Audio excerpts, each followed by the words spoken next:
আপনাদের সাথে আজকে আছি বিজ্ঞান লেকচার 2 নিয়ে আজকে কথা বলবো আমরা। দেখতে পাচ্ছেন না? ওয়ালাইকুম বোর্ডে যা আসসালাম। আছে তাও তো স্যার দেখতে কেমন পাচ্ছেন আছেন? ইনশাআল্লাহ। তো আজকে আজকে পড়াবো আমরা পর্যায় সারণী। কেমন আছেন স্যার? হ্যাঁ, আছি আলহামদুলিল্লাহ। আপনারা সবাই ভালো আছেন? আছি আলহামদুলিল্লাহ। এখানে তো আছেন, কে কথা বলছেন? কাউসার ভাই না শিমুল ভাই? কে বলছেন? শিমুল বলতেছি স্যার। আচ্ছা আচ্ছা। শিমুল ভাই, আপনি কোন ডিসিপ্লিনের ভাই? আপনি কোন সাবজেক্টের পড়ালেখা, কিসে? ইসলামের ইতিহাস ও সংস্কৃতি। ইসলামের ইতিহাস ও সংস্কৃতি। তো আজকে টোটালি যে টপিকটা আমরা আলোচনা করব সেটা পুরোটাই আসলে কেমিস্ট্রি। আমি আপনাদের প্রথম ক্লাসে বলছিলাম, একটু করে মনে পড়ে কিনা দেখেন, যেদিন ইন্ট্রোডিউসিং ক্লাস ছিল, মানে ওভারঅল বিজ্ঞানের একটা ক্লাস নিয়েছিলাম না, প্রথম ক্লাসটা। ওই দিন পর্যায় সারণীর একটা কথা বলছিলাম আপনাদেরকে। আমার মনে থাকে, আপনাদের মনে থাকে কিনা জানি না, আমার মনে আছে। জি আমি স্যার। বললাম যে যে ক্যারোলাস লিনিয়াস নামক একজন সুইডিশ বিজ্ঞানী পুরা উদ্ভিদ বিজ্ঞানকে বা প্রাণী বিজ্ঞানকে একটা শ্রেণীর মধ্যে নিয়ে আসছে। ফাইলাম, ক্লাস, অর্ডার এভাবে ভাগ করিয়া ওই গ্রুপের একটা প্রাণী সম্পর্কে যদি কিছু কমন বৈশিষ্ট্য জানি, তাহলে সব প্রাণী সম্পর্কে জানা হয়ে যায়। ঠিক আছে? যেমন আর্থ্রোপোডা বলে একটা পর্ব আছে। এটা হলো আসলে কীট পতঙ্গদের যে পর্বটা, জীবজগতের সবচেয়ে বড় পর্বের নাম হচ্ছে আর্থ্রোপোডা। মশা মাছি হইতে শুরু করে এবং চিংড়ি যে মাছ আমরা খাই সেটা কিন্তু আর্থ্রোপোডা পর্বের প্রাণী, পতঙ্গ পর্বের, মানে কীট পতঙ্গ যে পর্বে আছে, চিংড়ি মাছও কিন্তু একই পর্বে আছে। তো সেই হিসাবে আপনি যদি একটা পোকা সম্পর্কে জানেন, অনেকগুলো পোকার কমন বৈশিষ্ট্য আপনি জেনে যাবেন। তো একইভাবে আজকে আমরা যেই ম্যান্ডেলিফ আমাদের জন্য যে কাজটা করছেন, দিমিত্রি ম্যান্ডেলিফ, যে পুরা কেমিস্ট্রির যতগুলা মৌল আছে সবগুলো একটা নির্দিষ্ট নিয়ম অনুসারে উনি সাজাইছে। সাজানোর পরে দেখবেন যে এক গ্রুপের একটা মৌল সম্পর্কে যদি একটা আইডিয়া পাওয়া যায়, সেই গ্রুপের অন্তর্গত সব মৌল সম্পর্কে আমরা মোটামুটি একটা ধারণা পেয়ে যাব।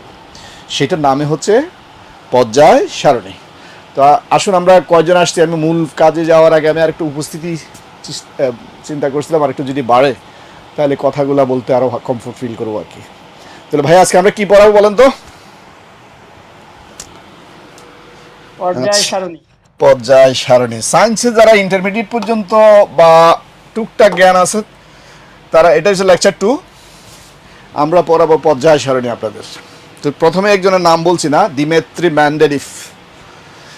এই লোকে চিন্তা করছে যে মানুষ সোডিয়াম সম্পর্কে জানবে আলাদা করে, পটাশিয়াম সম্পর্কে জানবে, 118টি মৌল সম্পর্কে যদি আলাদা আলাদাভাবে জান, তাহলে বিশাল সময়ের পুরা জীবদ্দশায় সবগুলা মৌল স্টাডি করে হয়তো শেষ করতে পারবে না। উনি কি করছেন, এই যে ডিমেট্রি মেন্ডেলিফের কথা বলছি, এই যে উনি মৌলগুলোকে তাদের পারমাণবিক ভর অনুসারে বাম থেকে ডানে সাজাইছে। পারমাণবিক ভর কথাটা আগে মনে রাখেন কিন্তু, তাহলে মেন্ডেলিফ সাহেব পারমাণবিক ভরের ক্রম অনুসারে নিম্ন থেকে উপরের দিকে সাজাইছে মৌলগুলোকে। এটা হচ্ছে মেন্ডেলিফের পর্যায় সারণী। তার ভিত্তি ছিল তাহলে কি? পারমাণবিক ভর। পারমাণবিক ভরের কথা মনে আছে আপনাদের? প্রথম ক্লাসে বা পরমাণুর গঠন ও দ্বিতীয় ক্লাসে কথা বলছি, পরমাণুর গঠন নিয়ে আমরা যখন কথা বলছি, যে একটা পরমাণুর যতটুকু ভর সেটা হচ্ছে পারমাণবিক ভর।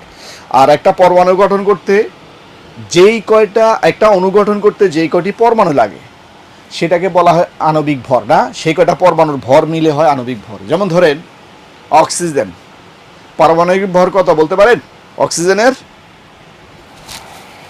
কোনো ভাই কি বলতে পারেন অক্সিজেনের পারমাণবিক ভর, অ্যাটমিক ম্যাস যেটাকে বলে? তিশা পাপ, মেহেদি ভাই, শিমুল ভাই, অক্সিজেনের নাম না শুনলে প্রত্যেকদিন নিঃশ্বাসে প্রশ্বাসে অক্সিজেন নিচ্ছি, অক্সিজেনকে না চিনলে হবে আমাদের, বলেন? হ্যাঁ, অক্সিজেনের পারমাণবিক ভর হচ্ছে, স্যার বলি শোনেন, পারমাণবিক ভর হচ্ছে 16, আর পারমাণবিক সংখ্যা হচ্ছে 8। একটা হচ্ছে পারমাণবিক ভর, একটা পারমাণবিক সংখ্যা। পারমাণবিক সংখ্যার কথাটা একটু করে মনে করে দিতে চাই, কারণ এগুলো এমসিকিউ তো অনেক সময় আসে। পারমাণবিক সংখ্যাটা হচ্ছে একটা পরমাণুর ভিতরে যেই কয়টি প্রোটন থাকে, যেই কয়টা প্রোটন, প্রোটনের সাথে পারমাণবিক, মনে রাখার জন্য সুবিধা, যে প তারপরে পারমাণবিক। পারমাণবিক সংখ্যা হচ্ছে প্রোটন সংখ্যা। আর নিউট্রাল অবস্থা মানে চার্জ নিরপেক্ষ অবস্থায় যে কটা ইলেকট্রন থাকে ওই কটা প্রোটনও থাকে। তাহলে একটা অক্সিজেনের ভিতরে কয়টা প্রোটন থাকে? 8টা, যেহেতু তার পারমাণবিক সংখ্যা 8 বললাম। আবার কয়টা ইলেকট্রন থাকে? 8টা। তাহলে 8টা ইলেকট্রন থাকে, 8টা প্রোটন থাকে। কখন? যখন অক্সিজেনটা চার্জ নিরপেক্ষ থাকে, কোনো ইলেকট্রন দান বা গ্রহণ না করলে যে অবস্থা থাকে আর কি, সেটা হচ্ছে নিরপেক্ষ অবস্থা। তো যাই হোক, আজকের আলোচনার বিষয় কিন্তু সেটা না। পারমাণবিক ভর কথাটা আসছে বলে সেই জন্য পিছনে একটু টানলাম আপনাদেরকে। তাহলে আসুন আমরা একটু দেখি পারমাণবিক ভর অনুসারে সাজানো হয়েছে পর্যায় সারণীতে না। আরেকজন লোক আছে যে আধুনিক পর্যায় সারণীর মূল পর লেটেস্ট যেটা যে করছে তার নাম হচ্ছে বিজ্ঞানী মোসলে বা মোজলেও বলে। বিজ্ঞানী মোসলে বলছে যে পারমাণবিক ভর না দিয়া যদি পারমাণবিক সংখ্যা দেয় তাহলে আরও সুন্দরভাবে পরমাণুগুলোকে সাজানো যাবে পর্যায় সারণীতে। মানে পারমাণবিক ম্যান্ডেলিফের সাজাইছে পারমাণবিক ভর অনুসারে, সেটা হলো ম্যান্ডেলিফের পর্যায় সারণী। পরে আধুনিক পর্যায় সারণী যেটাকে বলে, এই যে আধুনিক পর্যায় সারণী, তাহলে আধুনিক পর্যায় সারণীর উপকার হচ্ছে বিজ্ঞানী মোসলে বা মোজলে, যে ওনার নাম বললাম আমি। উনি কি বলছেন? পারমাণবিক সংখ্যা অনুসারে। আর ম্যান্ডেলিফ কি বলছে? পারমাণবিক ভর অনুসারে। এই কয়েকটা কথা খালি এখান থেকে জানার দরকার আমার। তাহলে পর্যায় সারণীর জনক বলা হয় যে প্রথমে কাজটা করছে দিমিত্রি ম্যান্ডেলিফ। উনি কিসের উপরে নির্ভর করে পর্যায় সারণীটা সাজাইছেন বলেন? ভরের উপরে। পারমাণবিক ভর। ভর। ভর বলতে পারমাণবিক ভর, আবার অণুর ভরও তো হতে পারে, ভর বললে হবে না কিন্তু। পারমাণবিক ভর মানে একটি পরমাণুর ভর। আপনাদের এই প্রসঙ্গে আরেকটা কথা বলি ফেলি, সবচেয়ে পারমাণবিক ভর কোন মৌলের বলেন তো? কম সবচেয়ে কোন মৌলের পারমাণবিক ভর সবচেয়ে কম? কার? সরি, একজন বলছেন, একজন ভাই বলছেন, সৎসাহস থাকতে হবে তো। হাইড্রোজেন। তাহলে বোঝা যায় ম্যান্ডেলিফ সাহেব বলেন আর এই মোসলে সাহেব বলেন, তারা কিন্তু পারমাণবিক ভর কিংবা পারমাণবিক সংখ্যা যেটাই বিচার করে সবচেয়ে কম কার? হাইড্রোজেনের। তাহলে বোঝাই গেল পর্যায় সারণীর প্রথম মৌলটার নামই হবে হাইড্রোজেন। আপনাদেরকে আমি পর্যায় সারণী একটা দেখাবো, একটু পরের স্লাইডে আছে, পরে দেখবো আমরা। পর্যায় সারণীর 1 নাম্বার গ্রুপ এবং 1 নাম্বার পর্যায়ের যে মৌলটা, প্রথম মৌলটা, তার নাম হচ্ছে হাইড্রোজেন। কারণ হাইড্রোজেনের পারমাণবিক সংখ্যা কত? 1। আর পারমাণবিক ভরও কিন্তু একই। আর সূক্ষ্মভাবে বললে 1.008 মানে হাইড্রোজেনের একটা পরমাণুর ভর। তো যেটা বললাম, পারমাণবিক ভর এবং পারমাণবিক সংখ্যা, একজনের ভিত্তি হলো পারমাণবিক ভর, তার নাম হলো ম্যান্ডেলিফ। আর পারমাণবিক সংখ্যা দিয়ে সাজাইছে কে? বিজ্ঞানী মোসলে, যেটাকে বলা হয় আধুনিক পর্যায় সারণী। আর পর্যায় সারণীর জনককে ম্যান্ডেলিফ। এই কয়টা ইনফরমেশন এখান থেকে আমরা মনে রাখার চেষ্টা করব, ঠিক আছে? ইনশাল্লাহ আমরা নেক্সট স্লাইডে যাই, দেখি পর্যায় সারণীর সংক্ষিপ্ত কিছু চেহারা এখানে আপনাদেরকে তুলে ধরার চেষ্টা করছি। দেখেন, মোট মৌলের সংখ্যা এই পর্যন্ত আবিষ্কৃত মৌলের সংখ্যা তো আপনারা জানেন না, 118টি। 118টি মৌলের মধ্যে 91টি হচ্ছে ধাতু, 20টি অধাতু, আর অপধাতু হলো 7টি। আমাদের পরের লেকচার 3-তে আমরা ধাতু অধাতু চেনার উপায়, অপধাতু কারা, অপধাতুর এগুলো মনে হয় একটু করে আপনাদেরকে বলেই ফেলছিলাম যে অপধাতু নিয়ে একটু কথা বলি। ধাতু অধাতু চিনবেন আপনারা, আমরা চেনাবো পরে। অপধাতু সম্পর্কে একটা কথা এই প্রসঙ্গে যদি মনে রাখে, আপনারা মনে রাখতে পারেন, সেটা ভালো হবে। অপধাতু কয়টা বলছি? 7টা। যাদের মধ্যে ধাতু এবং অধাতু দুইটারই বৈশিষ্ট্য বিদ্যমান। এদেরকে ধাতু হিসাবেও গণ্য করা যায়, কখনো কখনো আবার অধাতু হিসেবে কখনো কখনো কাজ করে। সেই জন্য এগুলাকে আমরা বলি অপধাতু। অ্যান্টিমনি, বিসমাথ, আর্সেনিক না, এগুলো হচ্ছে অপধাতু। আমরা যখন লেকচার নিব তখন দেখবো ইনশাল্লাহ। তাহলে আরেকটা আসল কথা বলা হয়নি। আসল কথাটা হচ্ছে পর্যায় সারণী যে ম্যান্ডেলিফ বা আপনার মোসলে যে সাজাইছে, কেমনি সাজাইছে জানেন? তাহলে আপনাদেরকে বলছে একবার পারমাণবিক ভরের কথা আর একবার পারমাণবিক সংখ্যা অনুসারে। তাহলে প্রথম পারমাণবিক সংখ্যা যার, তাকে প্রথমে বসাইছে, তারপর 2 জার, 3 জার, 4 জার, এইভাবে পর্যায়ক্রমে সাজানো হয়েছে। প্রথম পর্যায়ে মৌল থাকে কয়টা? 2টা। তাহলে আমার কথার সাথে আপনারা একটু তাল মিলান তো দেখি। প্রথম পর্যায়ে মৌল থাকে 2টা, তাহলে 1 আর 2, যার পারমাণবিক সংখ্যা 1 আর যার পারমাণবিক সংখ্যা 2, এই 2টা মৌল থাকবে। তাহলে প্রথম পর্যায়ে কয়টা মৌল থাকে? এমসিকিউ বলেন দুইটা বললাম প্রথম পর্যায়ে মৌল থাকে দুইটা। তাহলে আমরা বলছি যে সাজাইছি কি অনুসারে, পারমাণবিক সংখ্যা অনুসারে। তাহলে এক পারমাণবিক সংখ্যা যার আর দুই পারমাণবিক সংখ্যা যার, এই দুইটা প্রথম চেয়ারে বসবে, প্রথম সারিতে বসবে না। তাহলে কে কে হতে পারে, তারা দুজনের নাম বলি তো। এক পারমাণবিক সংখ্যা কার? হাইড্রোজেন। তাহলে হাইড্রোজেন প্রথমে, আর দুই কার? হিলিয়ামের। তাহলে এই মাথায় বসছে আমার বাম পাশে। আপনাদের কাছে উল্টা দেখা যাচ্ছে কিনা কে জানে, আমি তো স্ক্রিনে এখানে উল্টা দেখছি, যেটা বাম এখানে ওইটা ডান হয়ে যাচ্ছে স্ক্রিনে। তাহলে আমার বাম পাশে বসবে হাইড্রোজেন আর ডান পাশে বসবে হিলিয়াম। মানে পর্যায় সারণীর প্রথম এই পাশে থাকতেছে, বামে থাকতেছে হাইড্রোজেন। আপনি এবার বই খুললে দেখতে পারেন পর্যায় সারণীর প্রথম পর্যায়ে দুইটা মৌল আছে, একটা হলো হাইড্রোজেন আর একটা হচ্ছে হিলিয়াম। তাহলে দ্বিতীয় পর্যায়ের প্রথম মৌল কে হবে বলতে পারেন? কারণ হচ্ছে 3 দিয়ে শুরু হবে না একটা। দ্বিতীয় পর্যায়ের প্রথমটা তো দুইটা চলে গেছে, তাহলে 3 নাম্বার থেকে শুরু হবে আবার দ্বিতীয় পর্যায়ে। 3 হচ্ছে লিথিয়াম। Lithium, good. সবচেয়ে হালকা ধাতুর নাম হচ্ছে লিথিয়াম, আর সবচেয়ে হালকা মৌলের নাম হচ্ছে হাইড্রোজেন। প্যাচ লাগাবেন না কিন্তু, সিম্পল এমসিকিউ এগুলা পরীক্ষাতে আসে। সবচেয়ে হালকা মৌলের নাম হাইড্রোজেন, সবচেয়ে হালকা ধাতুর নাম লিথিয়াম। ধাতু বললে আম আছে, আমরা আগামী ক্লাসে যখন পড়াবো দেখেন যে ম্যাক্সিমাম আমের মানে হচ্ছে ধাতু। আচ্ছা, তাহলে আমরা আরেকটা কথা এর সাথে বলিনি, আমরা বাম থেকে ডানে যেভাবে সাজানো হয় এরকম 7টা রো আছে। এই রো গুলাকে বলা হয় পর্যায়। মানে বাম থেকে শুরু করে আস্তে আস্তে ক্রমান্বয়ে ডানের দিকে যাচ্ছি একটা সারি, এই সারিগুলাকে বলা হয় কি? পর্যায়। এরকম কয়টা পর্যায় আছে পর্যায় সারণীতে? 7টা। তাহলে পর্যায় সারণীতে পর্যায়ের সংখ্যা কয়টা? 7টা। আপনাদের সাথে একটু ইন্টারেক্ট করি আর কি। আপনারা কি বিরক্ত হচ্ছেন কোনো? তাহলে খালি আমি লেকচার দিয়ে যাবো, আপনাদেরকে কিছু জিজ্ঞেস করবো না, হ্যাঁ? আচ্ছা, গুড। তাহলে পর্যায় হলো 7টা। এবারে আসেন খাড়াখাড়ি যেগুলো, এগুলো কি বলি? কলাম। বিল্ডিং এর কলামগুলো কোন দিকে থাকে? উপর থেকে নিচের দিকে, ঠিক না? তাহলে এই কলামগুলাকে বলা হয় গ্রুপ।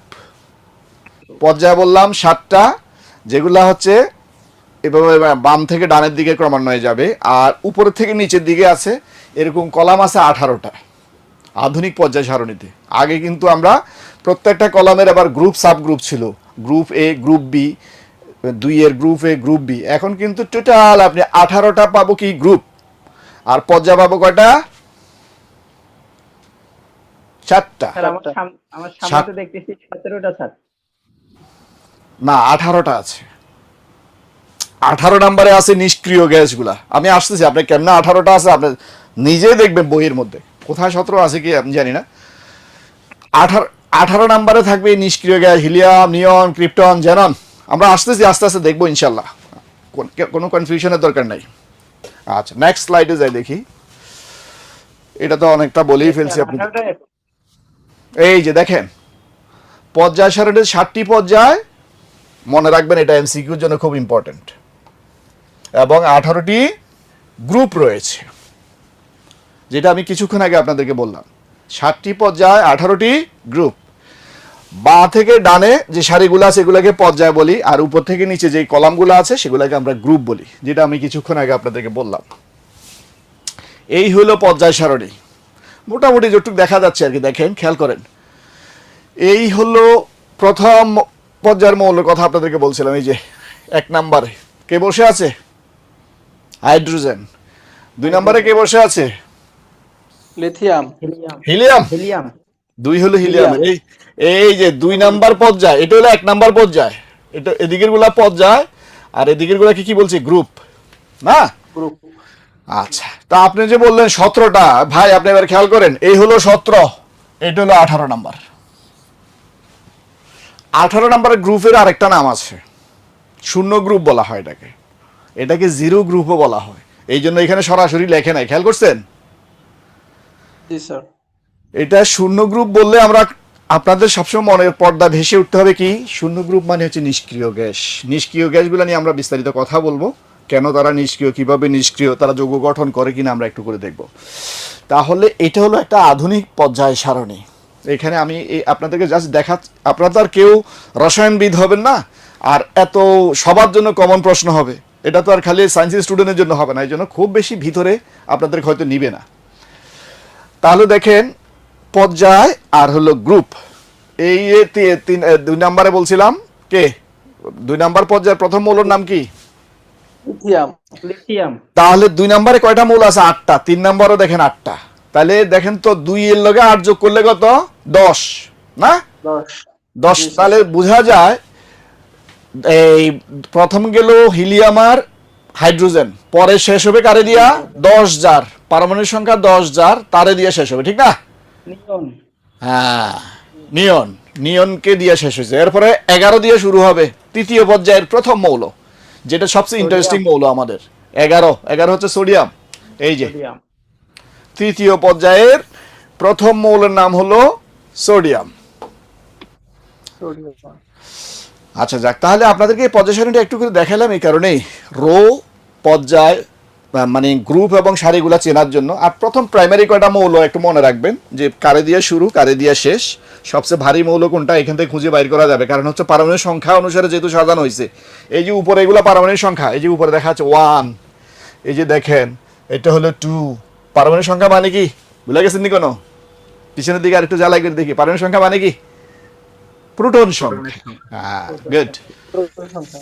হ্যাঁ, ক্লাস করলে যাতে আর খুব বেশি ব্যাক পেতে না হয় সেইভাবে ক্লাস করবেন, প্রস্তুতি রাখবেন, সামনে খাতাপত্র রেফারেন্স কলম টলম রাখবেন, তাহলে আপনি টুকটাক করে নোট করে ফেলতে পারবেন। এখন আমরা যেহেতু গ্রুপ বলছিলাম 18টা না, এর মধ্যে আমরা কয়েকটা ইম্পর্টেন্ট গ্রুপ আছে যেগুলোর মৌলগুলো সম্পর্কে এমসিকিউ পরীক্ষাতে প্রায় আসে না, সেগুলো আমরা একটু করে দেখি কি অবস্থায় আছি। গ্রুপ 1-এর মৌলসমূহ দেখেন, গ্রুপ 1-এর মৌলগুলোর আরেক নাম হচ্ছে ক্ষার ধাতু। খুব ইম্পর্টেন্ট কথা, গ্রুপ 1-এর মৌলগুলোকে কি বলি? ক্ষার ধাতু। এখন আপনি তো ক্ষার ক্ষারক চিনেন কিনা সেটাই হলো আসল কথা না। সে এই ক্ষার কাকে বলে, ক্ষারক কাকে বলে আগে একটু করে জানিলে আমরা।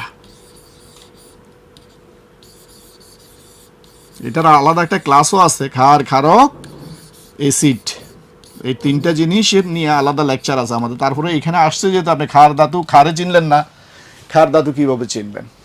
এখানে র কিন্তু শূন্য আছে। ক্ষার কাদেরকে বলে? যেগুলা, যে সকল ধাতু, আগে ক্ষার ধাতু কাকে বলে আগে শোনেন। ক্ষার ধাতু হচ্ছে যে সকল ধাতু পানির সাথে বিক্রিয়া করে ক্ষার তৈরি করে। যে সকল ধাতু পানির সাথে বিক্রিয়া করে কি তৈরি করবে? ক্ষার। ক্ষার চিনেন তো, সোডিয়াম হাইড্রোক্সাইড একটি ক্ষার। যে সকল ক্ষার বা যেটার একটা ধাতব অংশ একটা অধাতব অংশ থাকে মিলাইয়া, এগুলো যেগুলো পানিতে দ্রবীভূত হয় সেগুলোকে বলা হয় ক্ষার, আর যেগুলো পানিতে দ্রবীভূত হয় না সেগুলো হচ্ছে ক্ষারক। এই জন্য একটা প্রশ্ন আসে পরীক্ষাতে যে সকল ক্ষারই ক্ষারক, কিন্তু সকল ক্ষারক ক্ষার নহে। কারণটা কি? ক্ষারক হচ্ছে তারা যাদের মধ্যে অক্সাইড বা হাইড্রোক্সাইড মূলক থাকবে ধাতুর একটা অংশের সাথে, সেটা পানিতে দ্রবীভূত হবে না, ঠিক আছে? আর ক্ষার হচ্ছে সেগুলা, যে সকল ক্ষারকগুলা পানিতে সলিউবল হয়, দ্রবীভূত হয়, তারা ক্ষার। তাহলে একই সাথে ক্ষারক কিন্তু দ্রবীভূত হলে তার নাম হয়ে যায় ক্ষার, তাহলে সেটা একই হিসাবে ক্ষারক ও ক্ষারও, ঠিক না? কিন্তু ক্ষারক যেগুলা পানিতে দ্রবীভূত হয় না সেটার নাম শুধু ক্ষারক, ক্ষার নয়। প্যাস লাগতেছে কথায়? আমি ক্ষারক যেগুলা সোজা মাথাতে মনে রাখবেন একটু, যে ক্ষারক, যে সকল ক্ষারক পানিতে দ্রবীভূত হয় তাদেরকে বলা হয় ক্ষার। তাহলে ক্ষারের উৎপত্তি ক্ষারক থেকে, কিন্তু তাহলে সে একই সাথে 2 নাম বহন করে, ক্ষার ও ক্ষারক। কিন্তু যেগুলা দ্রবীভূত হয় না সেগুলা শুধুই ক্ষারক। ক্ষারক। যেমন আমি আপনাদেরকে এই ক্ষার ধাতু বলার পিছনে এবার কারণটা আপনাদেরকে দেখেন। ধরেন সোডিয়াম একটা বিখ্যাত ধাতু, নাম শুনছেন তো না? সোডিয়ামকে আমরা এনে দিয়ে লিখি, এনে মানে কি নাইট্রিয়াম, ল্যাটিন নাম থেকে আসছে না? তার সাথে পানি যোগ করবে। এবার দেখেন সোডিয়াম ক্ষার ধাতু না কি ধাতু আমরা এখন নিজেই বুঝতে পারবো, পানি। ও আপনাদের তো এখানে বাংলা লিখি, আপনাদের এই লেখা বুঝতে পারছেন? জি স্যার। একদম কমন বিক্রিয়া, এগুলো নিচের ক্লাসের বিক্রিয়া, এই জন্য লিখলাম আর কি। তাহলে এখানে তৈরি হবে কি? Sodium hydroxide. তাহলে এটা কি? একই সাথে ক্ষার ও ক্ষারক।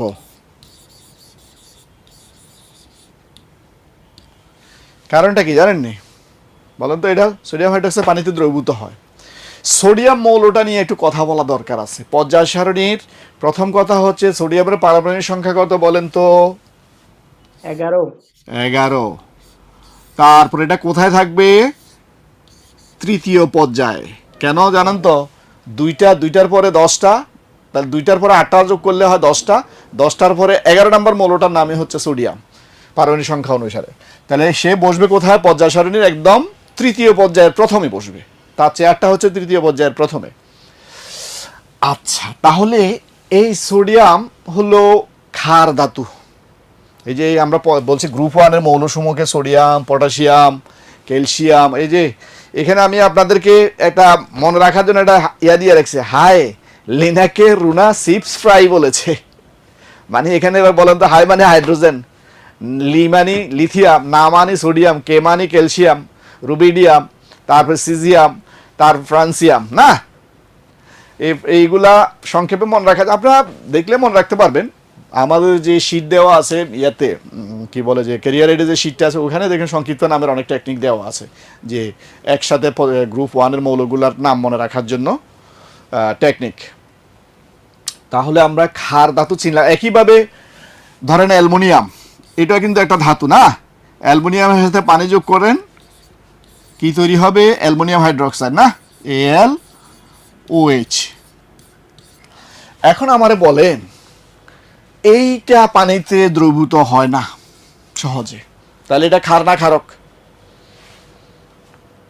খারক। ক্ষারক হবে, এটা ক্ষার হবে না, ঠিক না? সোডিয়াম কিন্তু ক্ষারকও।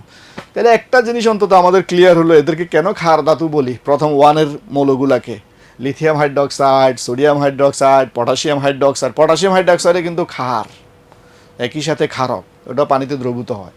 সোডিয়ামকে নিয়ে আরেকটা মজার প্রশ্ন মনে থাকতে থাকতে বলে ফেলি, সেটা হচ্ছে সোডিয়াম তো তীব্র তড়িৎ সক্রিয় একটা মৌল। সে কখনো উন্মুক্ত অবস্থা থাকে না, রাখা হয় না, রাখলে বিপদ আছে। কারণটা কি জানেন?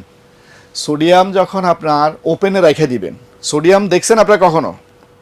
ল্যাবে খুবই অ্যাভেলেবল। এটা হলো দেখতে আপনার অনেকটা, আমরা যে মোরব্বা খাই না, এই যে ইয়া দিয়ে লাউ দিয়ে বা পেঁপে দিয়ে মোরব্বা তৈরি করে না, মোরব্বার মতো চটচটে, জি জি জি স্যার। মেসরির মতো হার্ড না, এটা নরম, ছুরি দিয়ে কাটা যায়। তাহলে এই ধাতুটাকে কেরোসিন নিচে রাখতে হয় ল্যাবের মধ্যে।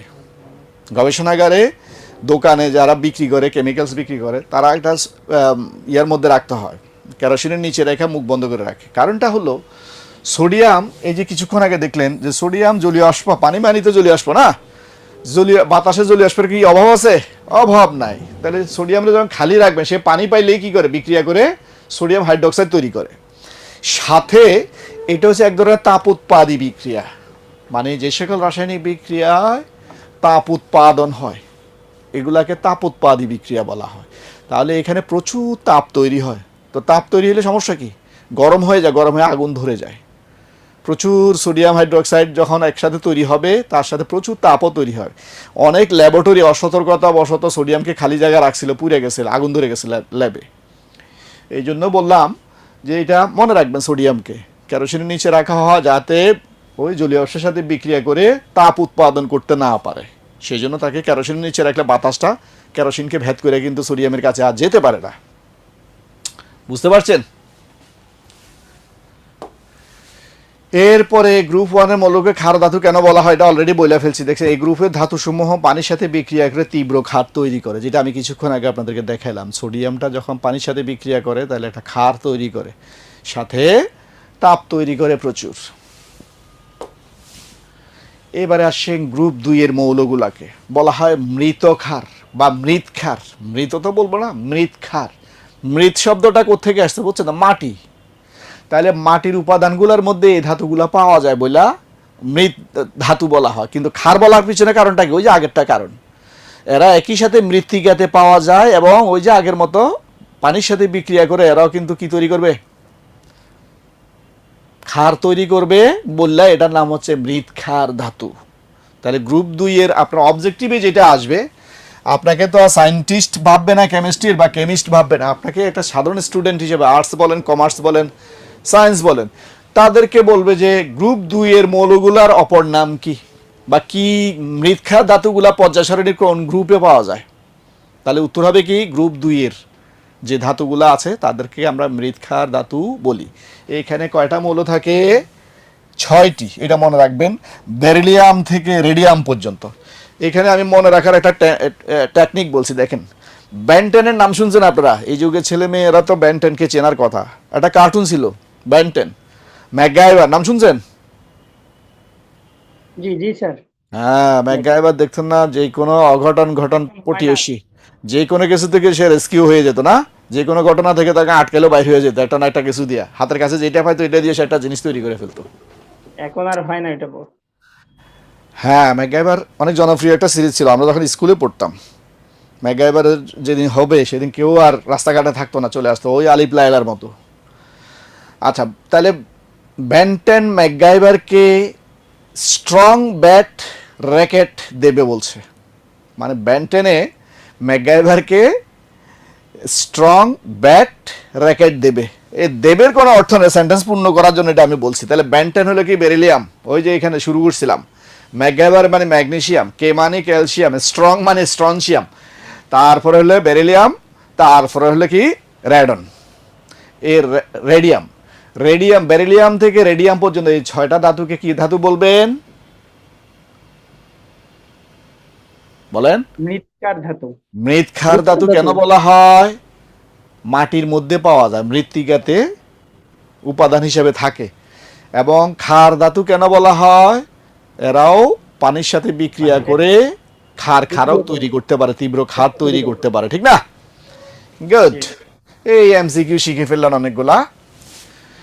এই যে কিছুক্ষণ আগে যে কথাটা স্যার মুখে মুখে বলে ফেলছি, ভূত্বকের উপাদান হিসাবে রূপে পাওয়া যায়। ভূত্বকের উপাদান মানে কি? মাটি না?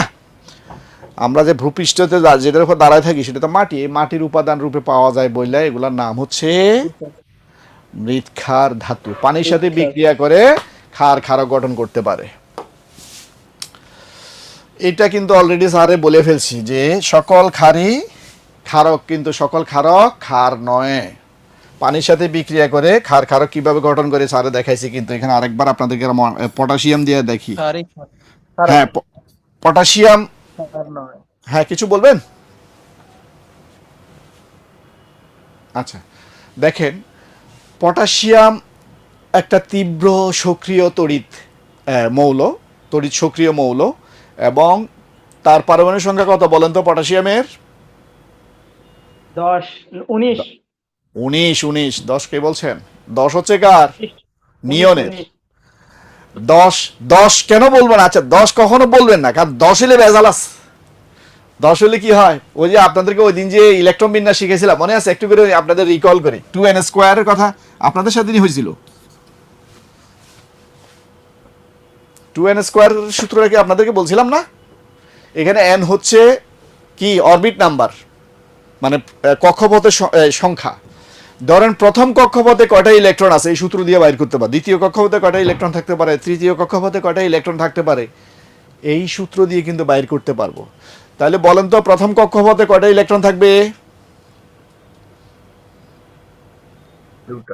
দুটা। ওই যে n এর মান 1 বসাবেন, n এর মান 1 বসান, তাহলে 2 × 1 স্কোয়ার ইকুয়াল টু 2। একইভাবে দ্বিতীয় কক্ষপথে কয়টা থাকবে? 2 স্কোয়ার মানে 8টা। তাহলে প্রথম কক্ষপথে 2টা, দ্বিতীয় কক্ষপথে কয়টা? 8টা। তাহলে কয়টা হয় টোটাল? 10টা। এই 10টা কার? নিয়নের। পর্যায় সারণীতে দেখেন 8 নাম্বার 10 নাম্বার মৌলটার নাম হচ্ছে নিয়ন।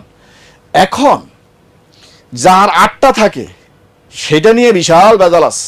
আমরা এটা গ্রুপ 18তে দেখব যে 8টা বা 2টা থাকলে এদেরকে স্টাবল, এরা হচ্ছে কি নিষ্ক্রিয় থাকে, রাসায়নিক বিক্রিয়া সহজে অংশগ্রহণ করতে চায় না, এদেরকে নোবেল বলা হয়। নোবেল ফ্যামিলির সদস্য এরা, না বিখ্যাত ফ্যামিলির সদস্য। আচ্ছা যাকে, তাহলে এটা যে আপনাদেরকে বলতে চাচ্ছিলাম যে পটাশিয়ামের সাথেও পানি যোগ করলে পটাশিয়াম হাইড্রোক্সাইড তৈরি হবে। আচ্ছা কেউ তো প্রশ্ন করলেন না স্যার, এই সোডিয়ামের ক্ষেত্রে লিখলেন NaOH না, 2 দি নাই। অ্যালুমিনিয়ামের ক্ষেত্রে লিখব কি? OH। না? কেন বলতে পারেন? এগুলাকে বলা হয়, এই যে ওএস আছে না, ওএস আছে, সালফেট মূলক আছে, সালফেট মূলক আছে, এটা হচ্ছে 2। এখন এই যে 1 2 এগুলার বুঝেন তো না, এগুলাকে বলা হয় যৌগমূলক। মূলক এবং যৌগমূলকের পার্থক্য কি জানেন?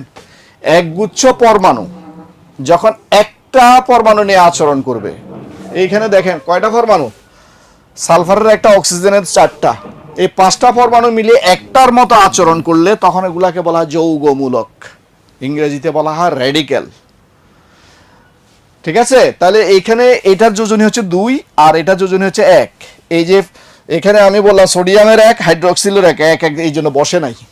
অ্যালুমিনিয়ামের কিন্তু 3, হাইড্রোক্সিলের কিন্তু 1, তাহলে 1 তো অ্যালুমিনিয়ামের সাথে বসার কথা দে নাই, আর ওই খালি অ্যালুমিনিয়ামের 3 ওদিকে বসছে, ঠিক না? এগুলো আপনার হালকা করে একটু জানলেই হবে, খুব বেশি ডিপে যাওয়ার দরকার নাই।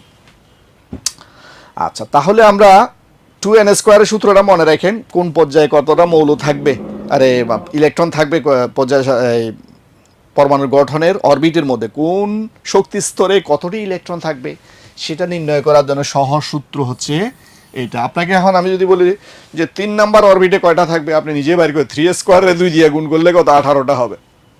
তো এটা বোঝার জন্য কোনো খুব বেশি ভারী জ্ঞান লাগে না। এখন থেকে এইখানে দেখেন গ্রুপ 13 এবং 14 মৌলসমূহ, বোরন থেকে থেলিয়াম, আর এগুলাতে দেখতে পাচ্ছেন, স্লাইড দেখে বুঝতে পারছেন খুব বেশি ইম্পর্টেন্ট মৌল এখানে নাই, যেগুলো আছে এগুলা খুব বেশি মানে পরীক্ষা কম আসে, খালি একটু চোখ বুলাই নেবেন। আপনাদের আর্টস যারা ব্যাকগ্রাউন্ড বা কমার্স ব্যাকগ্রাউন্ড যারা আছেন তারা খালি একটা সমস্যা আছে, সীসা, যে কথা আপনাকে যখন সীসা বলবে, এখন কি জানি বলে নেশা আছে, সীসা না মিশা বলে। আচ্ছা, এই সীসা বলতে আমরা বুঝবো কাকে? লেডকে। সীসা আর লেড যে এক জিনিস, এটা আপনাদের অনেক সময় বুঝতে সমস্যা হয় অনেকের। যেমন আমরা মার্কারি,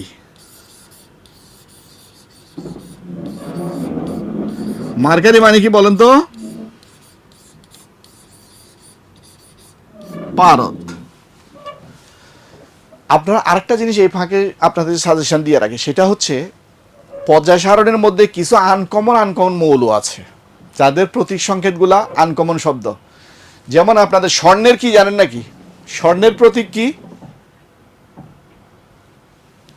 স্বর্ণের প্রতীক হচ্ছে AU, তার উচ্চারণ হচ্ছে আরাম। আরাম হচ্ছে স্বর্ণ। টিনের প্রতীক কি জানেননি? Tin stannum. SB হচ্ছে অ্যান্টিমনি। এভাবে বেশি ইম্পর্টেন্ট যেগুলো আছে এগুলো 2-1টা মুখস্থ করে নেবেন। যেমন টাংস্টেন, টাংস্টেনের প্রতীক হচ্ছে W। এটা পরীক্ষাতে আসে, একবার দেখছিলাম, সেই জন্য এগুলো আমি আপনাদেরকে মনে করে দিলাম আর কি, টাংস্টেন।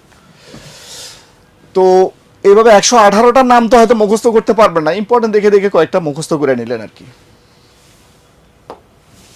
গ্রুপ 15 এর মৌলগুলা দেখেন, নাইট্রোজেন থেকে বিসমাথ, অপধাতুগুলা এই গ্রুপে অবস্থিত। ওই যে শুরুতে বলছেন ধাতু, অধাতু, আরেকটার নাম হলো অপধাতু। তাহলে অপধাতুগুলা পর্যায় সারণীর 15 নাম্বার গ্রুপে অবস্থিত আছে, নাইট্রোজেন থেকে শুরু করে বিসমাথ পর্যন্ত। নাইট্রোজেন কিন্তু ধাতু না অধাতু বলেন তো? নাইট্রোজেন হচ্ছে অধাতু। আপনাদেরকে এই প্রসঙ্গে একটু করে জ্ঞান দিয়ে রাখি, অধাতুগুলা আর ধাতুগুলার রাসায়নিকভাবে চিনব কিভাবে, আগামী ক্লাসে আমরা বিস্তারিত বলবো। আজকে শুধু একটু আইডিয়া দিয়ে রাখি, একগুলা হয় তড়িৎ ঋণাত্মক, আর একগুলা হয় তড়িৎ ধনাত্মক। ধাতুগুলা সব ইলেকট্রন দান করার সক্ষমতা রাখে। ধনাত্মক কারা? যারা ইলেকট্রন দান করতে পারে তাদেরকে তড়িৎ ধনাত্মক মৌল বলা হয়, যেমন সোডিয়াম, পটাশিয়াম, ওই যে অ্যালুমিনিয়াম। তারপরে কিছুক্ষণ আগে বললাম ওই যে একটা সূত্র আছে, কে না কে এলো যেন ম্যাকগাইভার কুলাঙ্গার হাবলু আজি পেটাবে আমায়। আমরা যখন 9 10-এ ছিলাম মুখস্থ করার জন্য নিয়েছিলাম যে সক্রিয়তা সিরিজগুলো, ধাতুগুলা কার পরে কে কে বেশি সবচেয়ে সক্রিয়। আপনি উপরে থেকে নিচের দিকে তাকাইলে বুঝতে পারবেন, 1A গ্রুপের উপরে থেকে নিচে তাকাইলে সংক্ষেপে মনে রাখার জন্য কিছু টেকনিক আছে, আর আমাদের গাইডও আছে, আপনাদের যে শিট দেওয়া আছে শিটের মধ্যে এগুলো আছে। তাহলে অপধাতুগুলা আছে আপনার এখান থেকে মেসেজ পাচ্ছেন আপনি অপধাতুগুলা কোন গ্রুপে আছে পর্যায় সারণীর 15 নাম্বার গ্রুপে। 16 মৌলগুলা দেখেন, 16তে একটা ইম্পর্টেন্ট মৌল আছে অক্সিজেন। আচ্ছা একটা কথা স্যারের বলেন তো, আমরা যে নিঃশ্বাসের সাথে অক্সিজেন নিই আর পেশেন্ট হাসপাতালে ভর্তি হলে যে অক্সিজেন, মনে করে একই? বলেন তো, বায়ুমণ্ডলে অক্সিজেনের সাথে কত কিছু আছে না, নাইট্রোজেনও তো আছে বায়ুমণ্ডলে, তার সাথে আমরা নাইট্রোজেনও নিয়ে নিচ্ছি না। কিন্তু আপনি যখন ডুবুরি হবেন, সমুদ্রের তলদেশে যাবেন, আপনি এই বিশুদ্ধ অক্সিজেন আপনি নিতে পারবেন না, বা বায়ুর যে নাইট্রোজেন আছে সেটা সহ মিক্সচারটা নিলে আপনি ওখানে থাকতে পারবেন না। কারণ নাইট্রোজেন গ্যাসটা কি, যখন আপনার সমুদ্রের তলদেশে চাপ বাড়বে তখন সেটা বুদবুদ আকারে রক্ত থেকে বাইরে হবে, আপনার নিঃশ্বাসে কষ্ট হবে। এই জন্য সেখানে আমরা আরেকটা পদার্থ ব্যবহার করি, আরেকটা গ্যাস ব্যবহার করি, সেটা হচ্ছে হিলিয়াম। ওখানে প্রচুর হিলিয়াম গ্যাস থাকে অক্সিজেনের সাথে মিক্স করা। ডুবুরিরা যখন সমুদ্রের তলদেশে যায় বা নাবিকেরা যখন উদ্ধারে যায় নিচে, পানির নিচে, সেটা আমরা মনে হয় একটু করে স্লাইডের মধ্যে আসো, আমি দেখাবো আপনাদেরকে পরে। ব্যবহারগুলা যখন বলবো নিষ্ক্রিয় গ্যাসের ব্যবহারের মধ্যে আছে। গ্রুপ 17, এখানে মৌলের সংখ্যা কতটা? 5টা, মনে রাখেন এটা। এখানে গ্রুপ 17 নিয়ে আবার মজার কথাবার্তা আছে, এটা আরেকটা মজার গ্রুপ। এখানে হ্যালোজেন নামক এই ইয়াগুলো আছে, উপাদানগুলো আছে, অধাতুগুলো আছে। তো হ্যালোজেনের নাম হ্যালোজেন হলো কেন? এটা এই যে হ্যালোজেন বলতেছি,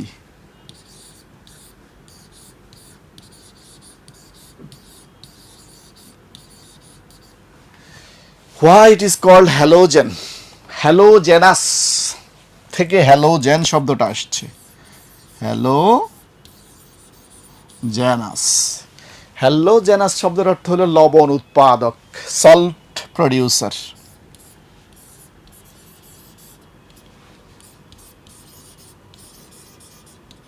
লবণ উৎপাদক বা সল্ট প্রডিউসার। এইবারে দেখেন, তাকাইলে বুঝতে পারবেন এরা কারা।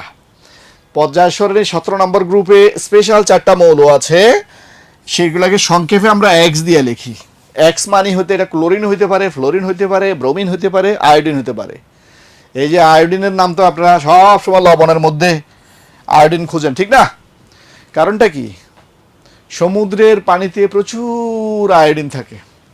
এক সময় ক্যালফ, এই সমুদ্রের শৈবাল ক্যালফ থেকে আয়োডিন প্রস্তুত করা হয়, যে এই আয়োডিনটা আবার লবণের সাথে মিক্স হয়। এখন তো সরকার কম্পালসারি করে দিয়েছে, জানেন তো, লবণ উৎপাদক যারা আছে, লবণ কোম্পানি যারা আছে, তাদেরকে ম্যান্ডেটরি লবণের মধ্যে আয়োডিন দিয়ে দিতে বলছে। একটা পার্সেন্টেজ আছে, আপনি লবণে আয়োডিন আছে কিনা সেটা আপনি নিজেও টেস্ট করতে পারেন তো না? লেবুর রস দিলে নীল কালার হয়ে যাবে, তাহলে বুঝতে পারবেন যে ওটাতে আয়োডিন আছে। এখন আয়োডিন তো দাম বেশি না, কিন্তু মিক্স করতে ভেজাল বলে কোম্পানিগুলো এগুলা ওই যে 2 নাম্বারই করে। অনেক লবণের মধ্যে আয়োডিন নাই। আয়োডিন না থাকলে কি সমস্যা হয় জানেন তো? গলগণ্ড সহ বুদ্ধি, গলগণ্ড হয়, বুদ্ধি প্রতিবন্ধ, শিশুদের ক্ষেত্রে প্রচুর আয়োডিন যুক্ত লবণ খাবার না খাওয়াইলে এদের বুদ্ধি প্রতিবন্ধী হয় অনেক সময়। এরপরে দেখেন ক্লোরিন, ফ্লোরিন, ব্রোমিন, আয়োডিন, এই 4টা মৌলকে একসাথে আমরা হ্যালোজেন বলি, যাকে আমরা এক্স দ্বারা সূচিত করবো, এক্স দ্বারা ডেনোট করবো, ঠিক আছে? প্রশ্ন কিন্তু পরীক্ষাতে আসে 1 নাম্বার কথা, মনোযোগ দিয়ে শোনেন। তাহলে পর্যায় সারণীর কোন গ্রুপে হ্যালোজেনগুলি পাওয়া যায়, হ্যালোজেন মৌলগুলো পাওয়া যায়? উত্তর হবে 17 নম্বর গ্রুপে, ঠিক আছে? হ্যালোজেনকে কি দ্বারা সূচিত করা হয়? এক্স দিয়ে। হ্যালোজেনের এক্সের কয়টি আছে সংখ্যায়? মৌল 4টি, ক্লোরিন, ফ্লোরিন, ব্রোমিন, আয়োডিন। আমি এখানে সিম্বল দিয়ে লিখে রাখছি, আপনারা কিন্তু বাংলায় লিখেন, যারা সায়েন্সের লোক নয় তারা হচ্ছে ক্লোরিন, এই যে সিএল মানে হচ্ছে ক্লোরিন। আবার অনেকে সিএল লেখে এইভাবে, এই সিএল কিন্তু সেই সিএল না, এটা না। যখন 2টা অক্ষর ব্যবহার হবে কোনো প্রতীকের মধ্যে, প্রথমটা বড় হাতের হবে, পরেরটা ক্লোরিন এলটা ছোট হাতের হবে। কারণটা কি? ক্লোরিনের বানানো তো সি আছে প্রথম অক্ষর, আবার কার্বনেরও তো সি আছে, তাহলে 2টারে যদি আমি সি দিয়ে লিখতাম বেজালে পড়ে যেতাম না। কি কার্বন বুঝাচ্ছি না ক্লোরিন বুঝাচ্ছি? এই জন্য কার্বনের সাথে ডিফারেন্ট করার জন্য এটাকে আমরা সি দিয়ে, অনেক মৌল আছে, সিজিয়াম আছে, সিজিয়াম লেখে সিএস দিয়া, আর একটা ইম্পর্টেন্ট মৌল। তাহলে এগুলা অপেক্ষাকৃত উচ্চারিত অ্যালফাবেটটা লাগানো হয় তার পাশে দিয়া, ডিফারেন্ট তৈরি করার জন্য, একই নামের বানান যাদের হয় তাদের ক্ষেত্রে আলাদা করার জন্য আমরা এইভাবে লিখি আর কি। তারপরে তাহলে ক্লোরিন, ফ্লোরিন, ব্রোমিন, আয়োডিন মনে রাখিয়ে দেবে, মুখস্থ করে ফেলবেন এই চারটাকে। এখন আসেন নিচে একটা জিনিস লিখছে, খেয়াল করছেন? এইখানে দুইটা ইনফরমেশন লুকে আছে। এক নাম্বার হলো হ্যালোজেন যেগুলোকে আমরা বলছি, যে চারটা মৌলের কথা বলছি, তারা কয় পরমাণুক?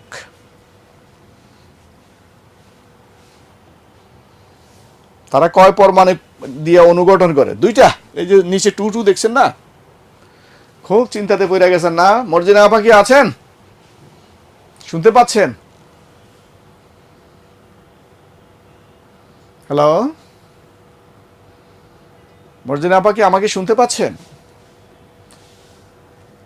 শুনতে পাচ্ছেন না। তারপরে আরেকজন ভাই আছে, আপনার নাম কি ভাই? বারাতুল ইসলাম বরাত। বরাত ভাই কি শুনতে পাচ্ছেন? মাঝে মাঝে ভিডিওতে চুপ্পি মেরে আবার চলে যান, ভিডিও দেওয়ার দরকার নেই, আপনি অডিও শুনলে হবে। তারপরে আমি দেখতে পাচ্ছি আরেকজন ভাই আছে, ফারেতা হক। হ্যাঁ, থ্যাংক ইউ, আপনি রেসপন্স করেছেন। আচ্ছা, তারপরে এইখানে আমরা দেখতে পাচ্ছি যে ক্লোরিন, ফ্লোরিন, ব্রোমিন, আয়োডিন এই চারটা হ্যালোজেন দ্বিপরমাণুক, অর্থাৎ একটা অণু গঠন করতে গেলে দুইটা পরমাণু প্রয়োজন হয়, সেই জন্য তাকে Cl2 দিয়ে লিখছে, যে দেখেন Cl2, F2, Br2, I2। তাহলে I মানে হচ্ছে আয়োডিন, Br মানে হচ্ছে ব্রোমিন, Cl মানে হচ্ছে ক্লোরিন, আর F মানে হচ্ছে ফ্লোরিন। প্রত্যেকটা দ্বিপরমাণু গ্যাস, গ্যাসীয় রূপও থাকতে পারে, আবার তরল আকারও থাকতে পারে, কঠিন আকারও থাকতে পারে, যেমন আয়োডিন, ব্রোমিন এগুলো আমরা কঠিন আকারও পাই। আচ্ছা, এখন এখানে গ্রেটার দেন দিয়ে লাগাইছি, এটার অর্থ হলো সবচেয়ে সক্রিয় কে? ফ্লোরিন। তার চাইতে কম সক্রিয় কে? ক্লোরিন। তার চাইতে কম সক্রিয় কে? ব্রোমিন। তার চাইতে কম সক্রিয় কে? আয়োডিন। সক্রিয়তা সিরিজ শুরু হবে ক্লোরিন দিয়া, শেষ হবে আয়োডিন দিয়া। ফ্লোরিন, ক্লোরিন, ব্রোমিন, আয়োডিন, মনে রাখেন এটা, কিন্তু এটা ইম্পর্টেন্ট খুব। এই আমরা তো বলতে সারি ক্লোরিন দিয়ে শুরু করি সাধারণত, কিন্তু সক্রিয়তার ক্রম অনুসারে যখন বলবো তখন কিন্তু ফ্লোরিন, ক্লোরিন, ব্রোমিন, আয়োডিন, বা সংক্ষেপে মনে রাখার জন্য প দিয়ে শুরু করবেন আর আয়োডিন দিয়ে শেষ করবেন। ঠিক আছে? চারটা সক্রিয়তা মনে রাখা খুব টাফ কোনো ব্যাপার হবে না আমার মনে হয়। বলেন তো কি দিয়ে শুরু করছি? ফ্লোরিন, ফ্লোরিন, তারপরে ক্লোরিন, তারপরে ব্রোমিন, আয়োডিন। গল্প কিন্তু এখানেই শেষ নয়, এবার উল্টে যাবে, গণেশ উল্টে যাবে যখন এদের অ্যাসিড তৈরি করব, মানে হ্যালোজেনিক অ্যাসিড HX।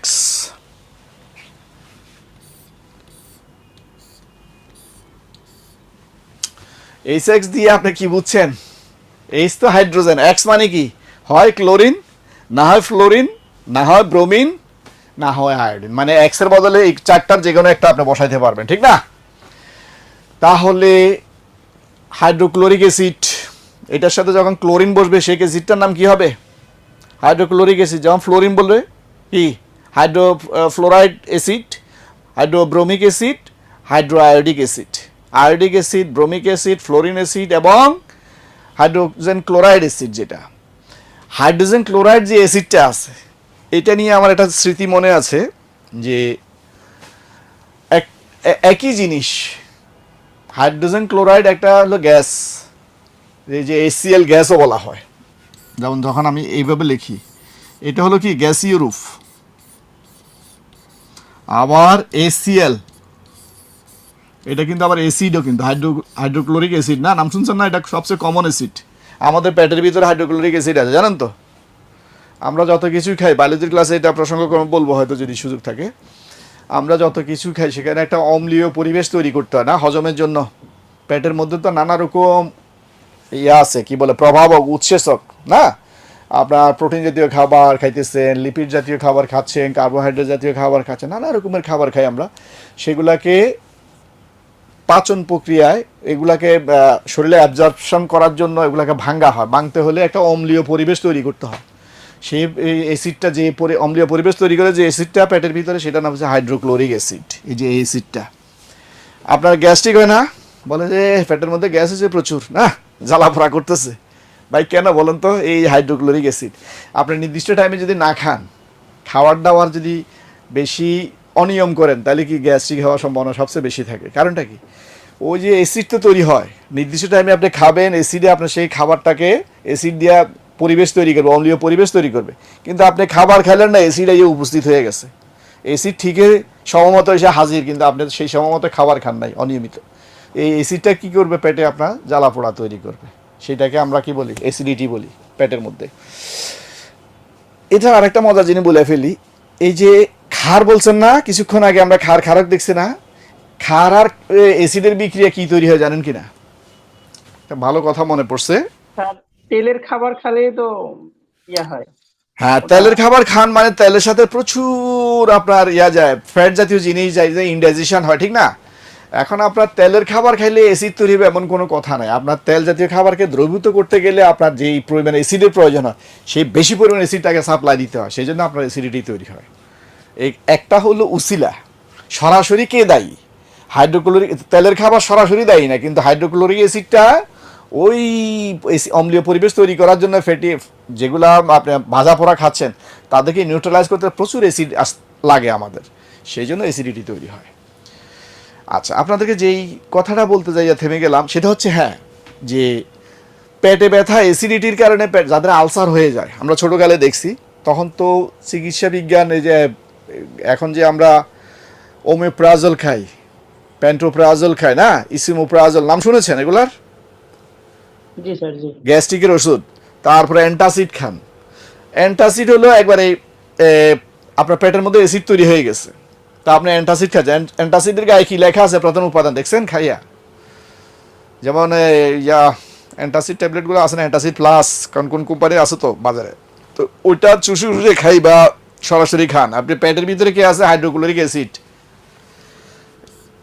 তার সাথে আপনি তো যোগ করবেন ক্ষার,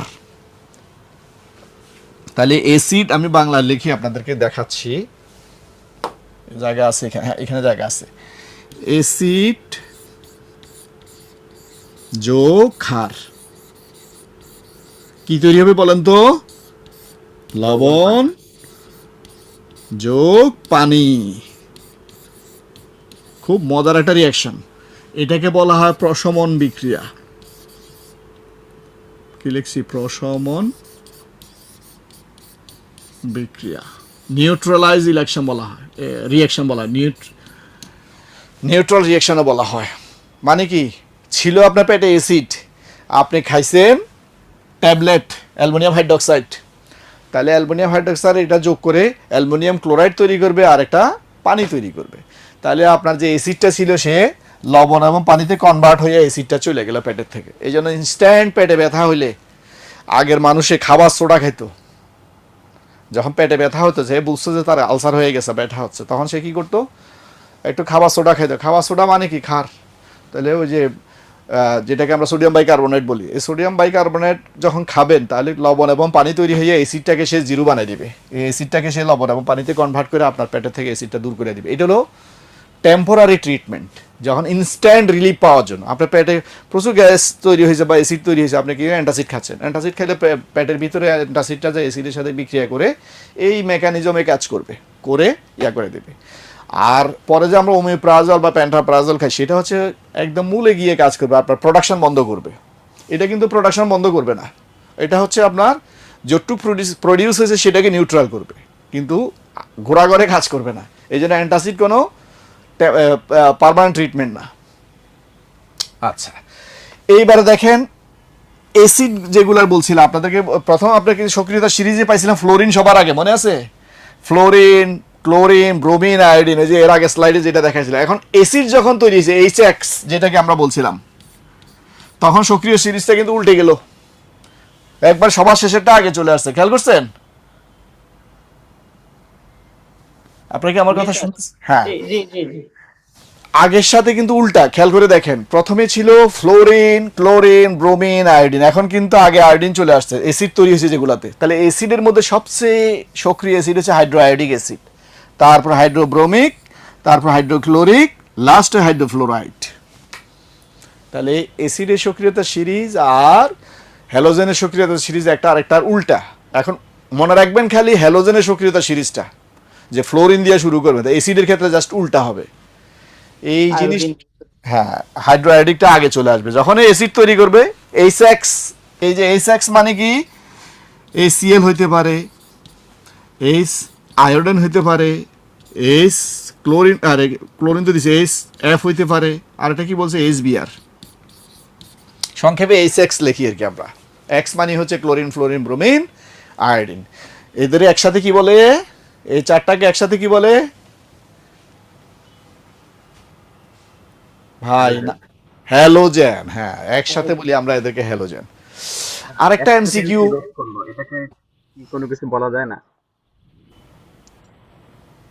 আমাকে বলছেন কেউ ভাই? Chlorine, chlorine, bromine, iodine, astatine ছিল যে 5 নাম্বার, ওটার কি কোনো কাজ নাই? সরি, আমি বলতে চাচ্ছি ক্লোরিন, ক্লোরিন, ব্রোমিন, আয়োডিন আর অ্যাস্টাটিন যেটা 5 নাম্বার ছিল, এটার কি কোনো কাজ হবে না নাকি? ওটা কি ওই halogen অ্যাস্টাইডিন বলবো? যেটা, সেটা কিন্তু হ্যালোজেন নয় রে ভাই, ওটা কাজ নাই আবার কি, সেটা হ্যালোজেন halogen নয়। বলতেছেন, এটা জানতে চাচ্ছি যে একই মৌলে অবস্থান করতেছে একই সারিতে, কিন্তু একই সারিতে রাসায়নিক বৈশিষ্ট্য মিল আছে, কিন্তু এখানে একটা বুঝার ভুল আছে। ভাই বলছে যে অ্যাস্টাটিনকে কেন আপনি কোনো কথা বলতেছেন না? না, আমরা অ্যাস্টাটিনকে বলতেছি না এই কারণেই, কারণ হ্যালোজেন বলতে এই চারটাকে বোঝায়। স্ট্যাটিন ওই সারির মৌল, কিছু রাসায়নিক বৈশিষ্ট্য মিল আছে। আপনি তেলাপোকার সাথে মশাকে, একই পর্বের প্রাণী, তাদের কিছু কমন বৈশিষ্ট্য আছে, কিন্তু তেলাপোকার কিন্তু মশা কিন্তু এক জিনিস না। এক জিনিস ভাই, বুঝতে পারছেন আপনি আমার কথা? অ্যাস্টাটিন আছে, কিন্তু ক্লোরিন, ফ্লোরিন, ব্রোমিন, আয়োডিন যেভাবে রিয়্যাক্ট করে বা যৌগ তৈরি করে, তাদের সক্রিয়তা, যেসব কথাগুলো বলছি, যাদের যে ইম্পর্টেন্স, স্টার্টিন তাদের সাথে আছে, কিন্তু তাদের মতো না। একই গ্রুপের মৌল, ঠিক আছে? আমি কি ক্লিয়ার করতে পারছি আপনাকে ভাই? জি জি।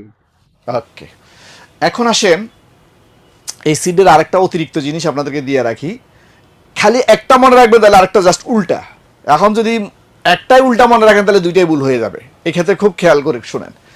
অ্যাসিড লিটমাসকে লাল করে। কি করে? অ্যাসিডে যখন লিটমাস পেপার দেখছেন কিনা জানি না, কখনো ল্যাবে যারা কাজ করে তারা অ্যাসিড না বেজ, মানে ক্ষার না অ্যাসিড, সেটা টেস্ট করার জন্য লিটমাসটা এই দ্রবণের মধ্যে ডুবাইলে যদি লাল হয়ে যায়, তাহলে বলবো যে এটা অ্যাসিড। আর যদি নীল হয়, বলবো যে এটা ক্ষার। তাহলে আপনি মনে রাখবেন, অ্যাসিডের সাথে লালের একটা সম্পর্ক মনে রাখবেন। অ্যাসিড মানে লাল করে ফেলবে পিটাইয়া। বাকিটা এবার উল্টা, ক্ষার মানে নীল করবো লালকে। ঠিক আছে ভাই? এটা আমি কেন জোর দিচ্ছি জানেন? এটা এমসিকিউতে আসে, বিভিন্ন পরীক্ষাতে আসছে যে অ্যাসিড লিটমাসকে লাল করে না নীল করে। অ্যাসিডের সাথে খালি লালটাকে মনে রাখেন, তাহলে বাকিটা আর মুখস্থর দরকার আছে? উল্টা। ওই আমি একবার একটা কোন আমার এক স্যারে বলছিল যে খেলা চলতেছে ভারত আর পাকিস্তানের মধ্যে, ক্রিকেট। তো বলতেছে ভাই কারা খেলতেছে, এক লোকে বলার টাইপে যে ক্রিকেট বুঝে না আর কি, বলছে যে ভারত পাকিস্তান খেলতেছে। খেলার ফলাফল কি? পাকিস্তান জিতছে। তো আবার জিজ্ঞেস করে হারছে কোন দেশ? আচ্ছা, এই প্রশ্নটা দরকার আছে ভাই, হারছে কোন দেশ, তারপরে কত উইকেটে জিতছে, এরা কত উইকেটে হারছে, এটা কি আর বলার দরকার আছে? রানে জিতছে, কত রানে হারছে। সেই জন্য বলছি যে অ্যাসিড লিটমাসকে লাল করে, আর বাকিটার বলার দরকার নাই, এটা এমনি বোঝা যাবে, খার লালকে নীল করবে। আশা করছি বুঝতে পারছেন এবং ইনশাল্লাহ আনসার করতে পারবেন ভবিষ্যতে। গ্রুপ 18 এই পর্যায় সারণীর মধ্যে আর একটা বিখ্যাত জায়গা। এইখানে এসে আমরা অনেকগুলা কথা বলবো, একটু মনোযোগ দিয়ে শোনেন। গ্রুপ 18 কিন্তু সরাসরি পর্যায় সারণীতে এক ভাই বলছে যে স্যার 17টা না, দেখতেছি 18টা তো নাই। গ্রুপ 18-র আরেক নাম হচ্ছে শূন্য গ্রুপ। এই শূন্য গ্রুপের মেহমান, প্রধান মেহমান যারা, অনেক মৌলের মধ্যে আমরা দেখবেন যে প্রধান মেহমানদেরকে নিয়ে আলোচনা করি অনুষ্ঠানে, সবার বক্তব্য দে না দে প্রধান অতিথি, না প্রধান অতিথির ইম্পর্টেন্স বেশি থাকে। তো যারা ডমিনেট করতে পারে, যাদের থেকে বেশি বেশি প্রশ্ন আসে, আমরা তাদেরকে নিয়ে ডিল করি। যারা আমার এমসিকিউতে, রিটেন পরীক্ষায়, নানাভাবে নানা পদ্ধতিতে পরীক্ষাতে আসে, তাদেরকে আমরা হাইলাইট করার চেষ্টা করছি এখানে। না তো 118টা মৌল নিয়ে কথা বলতে হবে, ঠিক না? এখন আসেন গ্রুপ 18-র মৌলের সংখ্যা বললাম যে 6টা, আর হিলিয়াম থেকে রেডন, এদেরকে আমরা একটু লিখে নিই, তারপর আপনার কথা বলেন। হিলিয়াম, আমি তো রাসায়নিকভাবে প্রতীক দিয়ে লিখতেছি, আপনারা বাংলা লিখে নিয়েন। বানান করে হরেশিকার হিল, হরেশিকার লি, হিলিয়াম, নিয়ন, ক্রিপ্টন, জ্যানন, আর একটা হলো রেডন। কয়টা হয়েছে ভাই? আর্গন, আর্গন বাদ দিয়ে দিছি, এখানে বাদ পড়ছে একটা, এই জন্য তো একটা 5টা হয় কেন? হিলিয়াম, নিয়ন, আর্গন, ক্রিপ্টন, জ্যানন এবং রেডন, এই 4টাকে বলা হয় কি, আর এই 6টাকে কি বলা হয়? নিষ্ক্রিয় গ্যাস।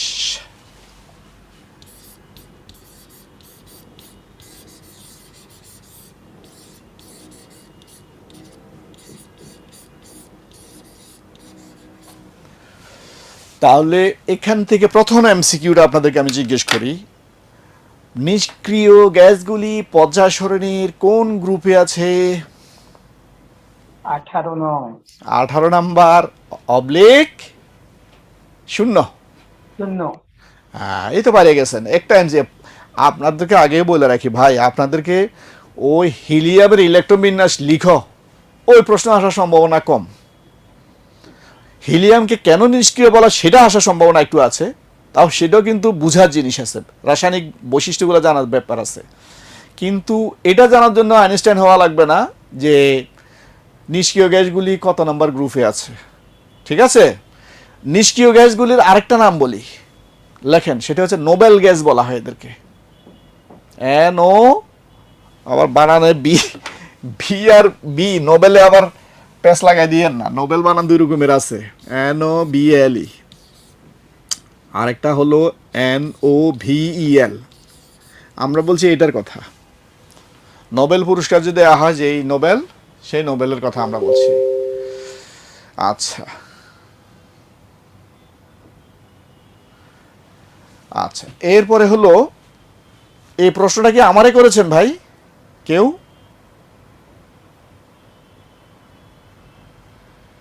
না, আমার অফিস কি ফার্ম গেট কিনে, এটা কে জিজ্ঞেস করছেন? আমাকে জিজ্ঞেস করছেন?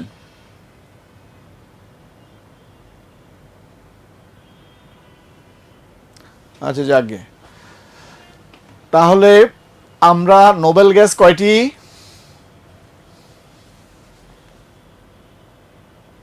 হঠাৎ করে সবাই সাইলেন্ট হয়ে গেল ভাই। 6টি নিষ্ক্রিয় গ্যাস, যে কথা নোবেল গ্যাস বলা, আরেক কথা, আরো একটা নাম আছে ইনার্ট গ্যাস, ইংরেজিতে লিখলেই সুন্দর আর কি। তাহলে নিষ্ক্রিয় gas, inert gas, Nobel gas, এক কথা, সংখ্যায় হচ্ছে 6টি, থাকে পর্যায় সারণীর 18 নম্বর গ্রুপে। এখন আসেন এদের সম্পর্কে আরেকটু বিস্তারিত আমরা জানতে চাই। প্রথম একটা জিনিস ক্লিয়ার করি আপনাদেরকে, সেটা হলো নিষ্ক্রিয় গ্যাসগুলিকে নিষ্ক্রিয় বলা হয় কেন, বা নোবেল গ্যাস বলা হয় কেন, বা ইনার্ট গ্যাস কেন বলা হয় এদেরকে? এরা কিন্তু সবগুলা গ্যাস, গ্যাসীয় ফর্মে আছে। প্রথম কথা হলো, আমাদের গ্রামে বা আমাদের উপজেলা, ইউনিয়ন, আমরা নোবেল ফ্যামিলি বলি কিছু ফ্যামিলিকে, এক সময় ছিল, এখন তো অবশ্যই আর এইসব জিনিস নাই। চৌধুরী, ওই কাজী বা অমুক সমুক বিভিন্ন সামাজিক যে উপাধিগুলো আছে না, বিশেষ করে চৌধুরী যারা, নোবেল ফ্যামিলি বলা হতো। আসলে তো বলতে গেলে অনেক কথা, এগুলাতে হিস্ট্রির যে লোক যারা জানে, চৌধুরী হচ্ছে এদেরকে একটা তালুকের খাজনা আদায় করার দায়িত্ব দিত ব্রিটিশেরা। ব্রিটিশেরা তো প্যাসিভলি সরাসরি নিজেরা এসে খাজনা আদায় করতো না, এগুলো তো ভাগ করে দিত। তো একটা তালুকের ইয়া দিয়ে দিত, একটা এরিয়ার। তো ও এখন এদেরকে আমরা নোবেল বলি। ওই আমলে তারা ধরেন প্রভাবশালী ছিল, ওই অর্থে প্রভাবশালী যে মানুষের উপরে টর্চার করে খাজনা আদায় করতো। তাহলে এটা ওই ব্রিটিশদের কাছে তারা খুবই নোবেল, কিন্তু আসলে তো যদি সত্যিকার অর্থে চিন্তা করতো যে হিস্ট্রিক্যালি, তাহলে কিন্তু তারা কিন্তু মানুষের প্রজাদের উপর অত্যাচার করতো, যে খাজনার আদায় করে ব্রিটিশদের হাতে তুলে দিত, কৃষকদের, গরিব কৃষকদের উপরে চাপ দিয়া তারা তালুকগুলাকে বন্ধক দিত বিভিন্ন লোকের কাছে। তা আমি ওই প্রসঙ্গে খুব বেশি কথা বলতে চাচ্ছি না, কারণ ওইদিকে আমার হিস্ট্রির কথাবার্তা বলার দরকার। আমি এদেরকে কেন নোবেল বলা হয়, এদেরকে নোবেল বলা হয়, এরা কাউকে কোনো কিছু দেও না, নেও না, মানে কারো কাছে ঋণী না, সোজা কথা, তারা স্বয়ং সম্পূর্ণ, কার সমাজে কারোর সাথে ইন্টারাকশন করার দরকার নাই। আমার ধরেন আমি সমাজে বসবাস করতে হলে আমার একটা জিনিস শর্ট আছে, আমি একজনের থেকে ধার নিই, বা কেউ একজন বিপদে পড়ছে তাকে আমি 10টা টাকা ধার দিই না, তাহলে আমরা অ্যাক্টিভ থাকি সমাজে, ইন্টারাকশন হয় আমাদের সাধারণ মানুষের সাথে। এই মৌলগুলা কারোর সাথে ইন্টারাকশন সহজে করে না, করে বাপ ডাইকেও করে, অনেক সময় জোর করে করতে হয়, জোর করে করাইতে হয়। এই জন্য এদেরকে বলা হয় নিষ্ক্রিয় গ্যাস বা নোবেল গ্যাস। নোবেল গ্যাস তাহলে কেন বললাম? সরাসরি এরা কারোর সাথে ইন্টারাক্ট করে না, রাসায়নিক বিক্রিয়া অংশগ্রহণ করে না, সেই জন্য এদেরকে নিষ্ক্রিয় গ্যাস বা নোবেল গ্যাস বলা হয়। এখন কেন করে না, কারণটা কি? এবারে আসলে আর একটু ভিতরে ঢুকি। যে না করার কারণ হলো, আপনাদেরকে প্রথম ক্লাসে আমি বলছিলাম যে যে সকল মৌলের সর্ববহিস্থ শক্তি স্তরে 2টা কিংবা 8টা, যেই সকল মৌলের সর্ববহিস্থ শক্তি স্তরে 2টা কিংবা 8টা ইলেকট্রন থাকে, তারা স্থায়ী হয়, তারা অন্যদের সাথে রাসায়নিক বিক্রিয়ায় ইলেকট্রন দিয়ে নিয়ে অংশগ্রহণ করতে চায় না, এই জন্যই এদেরকে নিষ্ক্রিয় বলা হয়। তাহলে বলেন তো, পর্যায় সারণীতে যে 18 নম্বর গ্রুপের যে 6টা মৌল আপনি পেলেন, হিলিয়াম, নিয়ন, ক্রিপ্টন, জ্যানন, আর্গন, তাদের একমাত্র হিলিয়াম ছাড়া, হিলিয়ামের পারমাণবিক সংখ্যা কত? একদম স্টার্টিং এ আমরা পাইছিলাম 2, মনে আছে? হিলিয়ামের পারমাণবিক সংখ্যা কত? 2। তাহলে 2 এর বিন্যাস কি হবে? প্রথম শক্তি স্তরে 2টা দিলে কাম শেষ, পকেট খালি না? তাহলে একমাত্র হিলিয়াম ছাড়া বাকি সবগুলার, বাকি যে 5টা আছে তাদের সবগুলার সর্ববহিস্থ স্তরে 8টা করে থাকবে। এবারে ইলেকট্রন সংখ্যা যতই হোক, ভাঙতে ভাঙতে 2n স্কোয়ারের সূত্র দিয়ে যখন আপনি দিয়ে যাবেন, প্রথমটাতে 2টা, দ্বিতীয়টাতে কটা? 8টা, তারপরেরটাতে 18টা, তারপরেরটাতে 32টা, এভাবে যখন দিয়ে যাবেন, যতই দেন আর যতই পারমাণবিক সংখ্যা হোক, সেটার সর্ববহিস্তরে যাইয়া পড়বে কয়টা? 8টা। একমাত্র হিলিয়ামের সর্ববহিস্থ শক্তি স্তর থাকবে 2টা, কারণ তার আছেই তো 2টা। এই জন্যই একটা থিওরি আছে, অষ্টক থিওরি, আর একটা হলো ডাবলেট থিওরি।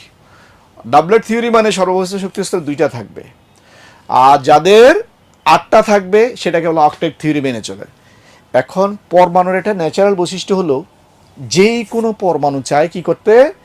নিষ্ক্রিয় গ্যাসের ইলেকট্রন বিন্যাস লাভ করতে।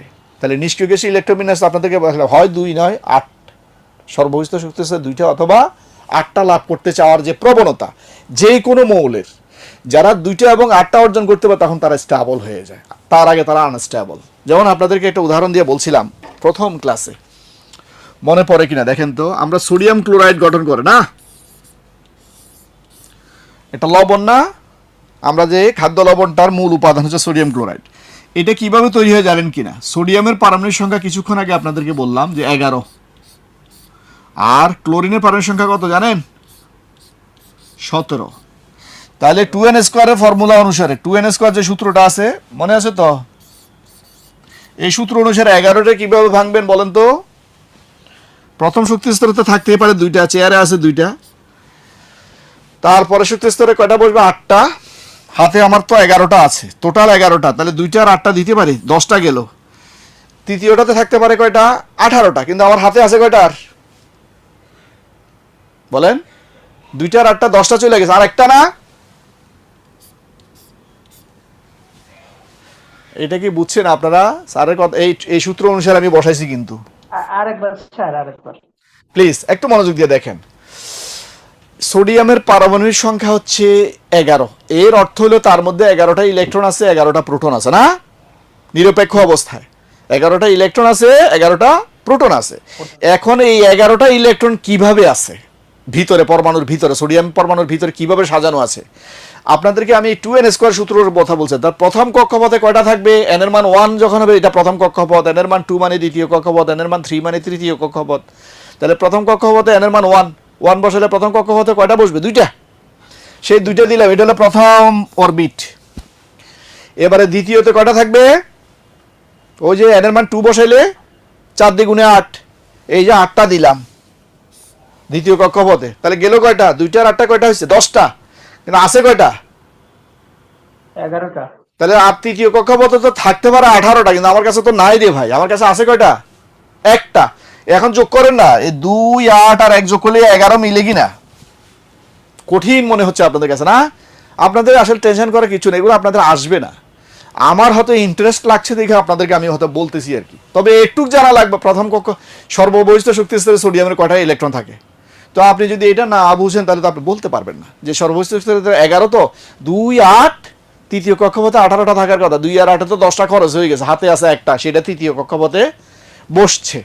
আমি আপনাদেরকে বুঝাইতে চাচ্ছিলাম সর্ববহিষ্ঠ শক্তি স্তরে ও যে বলছে যে কোনো পরমাণু 2টা অথবা 8টা লাভ করতে চায়, তাহলে এই বেটার সর্ববহিষ্ঠ শক্তি স্তরে 8টা লাভ করতে চাইলে 7টা নিতে হবে, সেটা তো সম্ভব না। আপনি 99 টাকা লইয়া খুঁজলে 1 টাকা ধার পাওয়া যায়, আর আপনি 1 টাকা লইয়া 99 টাকা ধার করতেছেন, তাহলে কি সম্ভব? সম্ভব না। সে দেখে যে সবচেয়ে সহজ হচ্ছে এই একটা ইলেকট্রন দিয়ে দিলে কাউকে, আমার 8টা থাকবে, তখন সর্ববহিষ্ঠ শক্তি স্তর হবে তখন কোনটা? এইটা। তাহলে সে অষ্টক পূর্ণ করলো। বুঝছেন আপনারা? কিছু কিছু স্যার। এই সর্ববহিষ্ঠ শক্তি স্তরে ইলেকট্রনটা দিয়ে দিলে সে মোটামুটি স্টেবল হয়ে যায়, কই যে আচ্ছা যাক এখন তাহলে আমার 8টা আছে সর্ববহিষ্ঠ শক্তি স্তরে। এবারে ক্লোরিন, এটা এবারে আপনাদের কাছে আর কঠিন লাগবে না। ক্লোরিনের কিভাবে আছে বলেন তো? প্রথমে তো 2টা থাকবে, ঠিক আছে, নিয়ম তো সবার জন্য একই, 8টা। তাহলে কয়টা গেল? 10টা। আছে কয়টা? 17টা। তাহলে সর্ববহিষ্ঠ শক্তি স্তরে থাকে কয়টা? 7টা। কারণ আমার সর্ববহিষ্ঠ শক্তি স্তরে 18টা থাকতে পারে, তো আমার হাতে তো আর 18টা নাই। আমার হাতে আছে কয়টা? 2 আর 10 8 10, তাহলে থাকে 7টা। এবারে ক্লোরিনের অবস্থাটা দেখেন তো, সে 99 লইয়া ঘুরছে, তার দরকার কয়টা? 8টা পূর্ণ হওয়ার চেষ্টা। এই অক্সিজেনও 8টা পূর্ণ করতে চাইছে, ক্লোরিনও 8টা পূর্ণ করতে চায়। পার্থক্য হচ্ছে যে এ দিছে, এ দেয়া সহজ, এ নেয়া সহজ। 99 আছে, সেঞ্চুরি করবে না, 1 রান কোন রকম নিয়ে নিব পিটাইয়া। এই বেটায়ও 7টা আছে, গেলে হারি ইলেকট্রোবিন্যাস নিষ্ক্রিয় লাভ করতে হলে তো আমার 8টা লাগবে। সেই অক্সিজেনের সোডিয়ামের সে একটা নিয়া তারও 8টা হয়, এরও 8টা হয়। সোডিয়ামেরও সর্বস্তরে 8টা হয়ে যায়, একটা দিয়ে দিলে। ক্লোরিনে সে একটা নিলে তারও 8টা হয়ে যায়। তাহলে যে একটা দিল, সোডিয়াম যখন একটা ইলেকট্রন দিয়ে দেয়, সোডিয়াম পজিটিভ আয়নে পরিণত হয় না? ইলেকট্রন দান করলে, দাতা হইলে কি হয়? পজিটিভ। দান করলে পজিটিভ।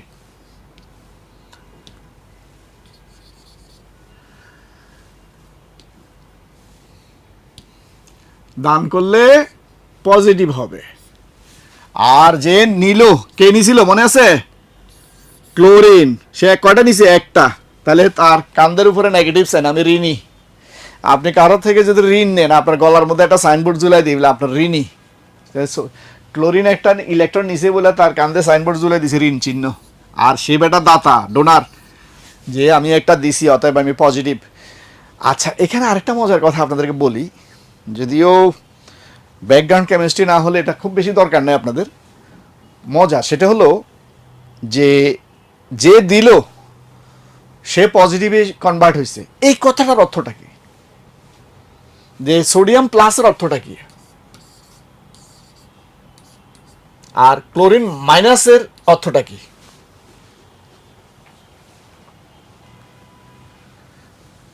আপনাদের কাছে অর্থ হইলে একটা ধনাত্মক আর একটা ঋণাত্মক না? আমি এটা জানতে চাই নাই। আমার কাঁধে যখন প্লাস চিহ্ন লইয়া এখানে আমি গলার মধ্যে একটা প্লাস চিহ্ন দিয়ে ঘুরবো, এই কথাটার অর্থ হইল আমি যে কোনো সময় একটা প্লাস আছে আমার, যদি 2টা প্লাস থাকে 3টা প্লাসও থাকতে পারে।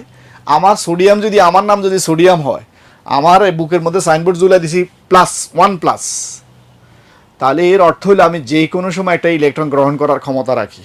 আমার এখানে একটা চেয়ার খালি আছে, যে কোনো মুহূর্তে আমি একটা ইলেকট্রন,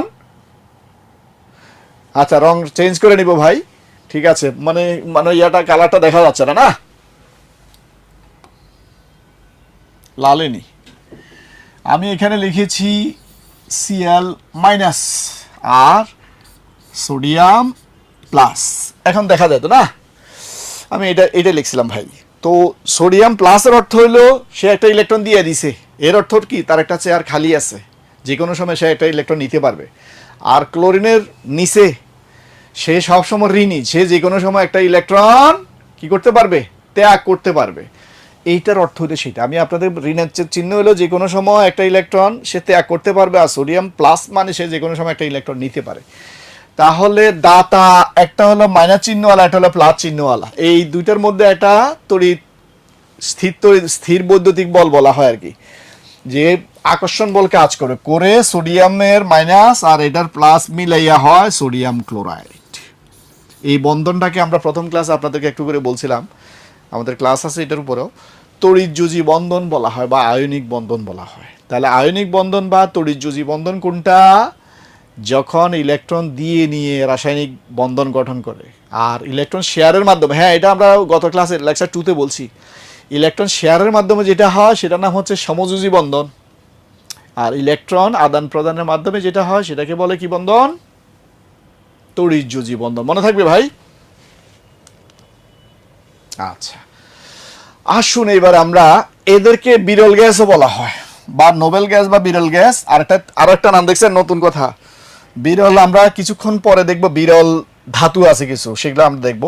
তাহলে নোবেল গ্যাস, বিরল গ্যাস, নিষ্ক্রিয় গ্যাস, ইনার্ট গ্যাস সব কিন্তু এক কথা, সবগুলার মিনিং একটা।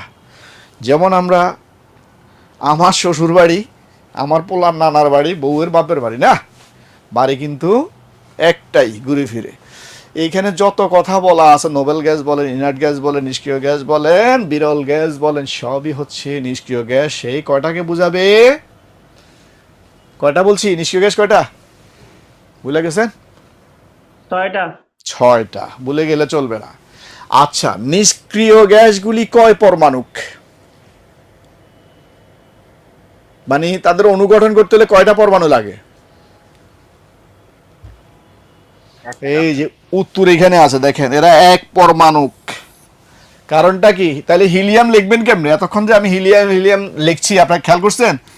এইচ ই দিয়া, এটা কি অনুসংকেত না পরমাণু সংকেত বলেন?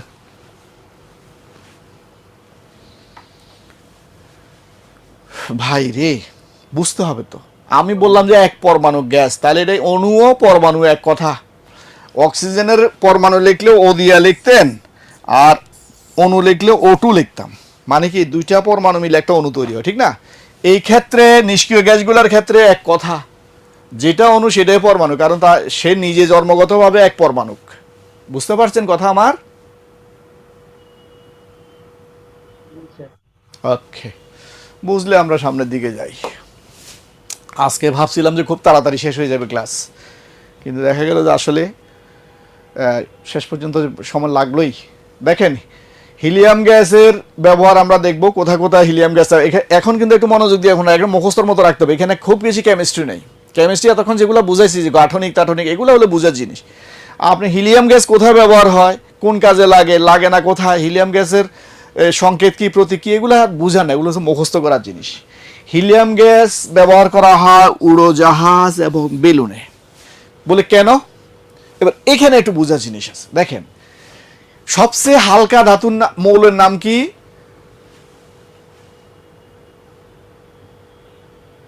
ভাইরে চুপ করে গেলে হবে? জি সরি, শুনি নাই। হাইড্রোজেন।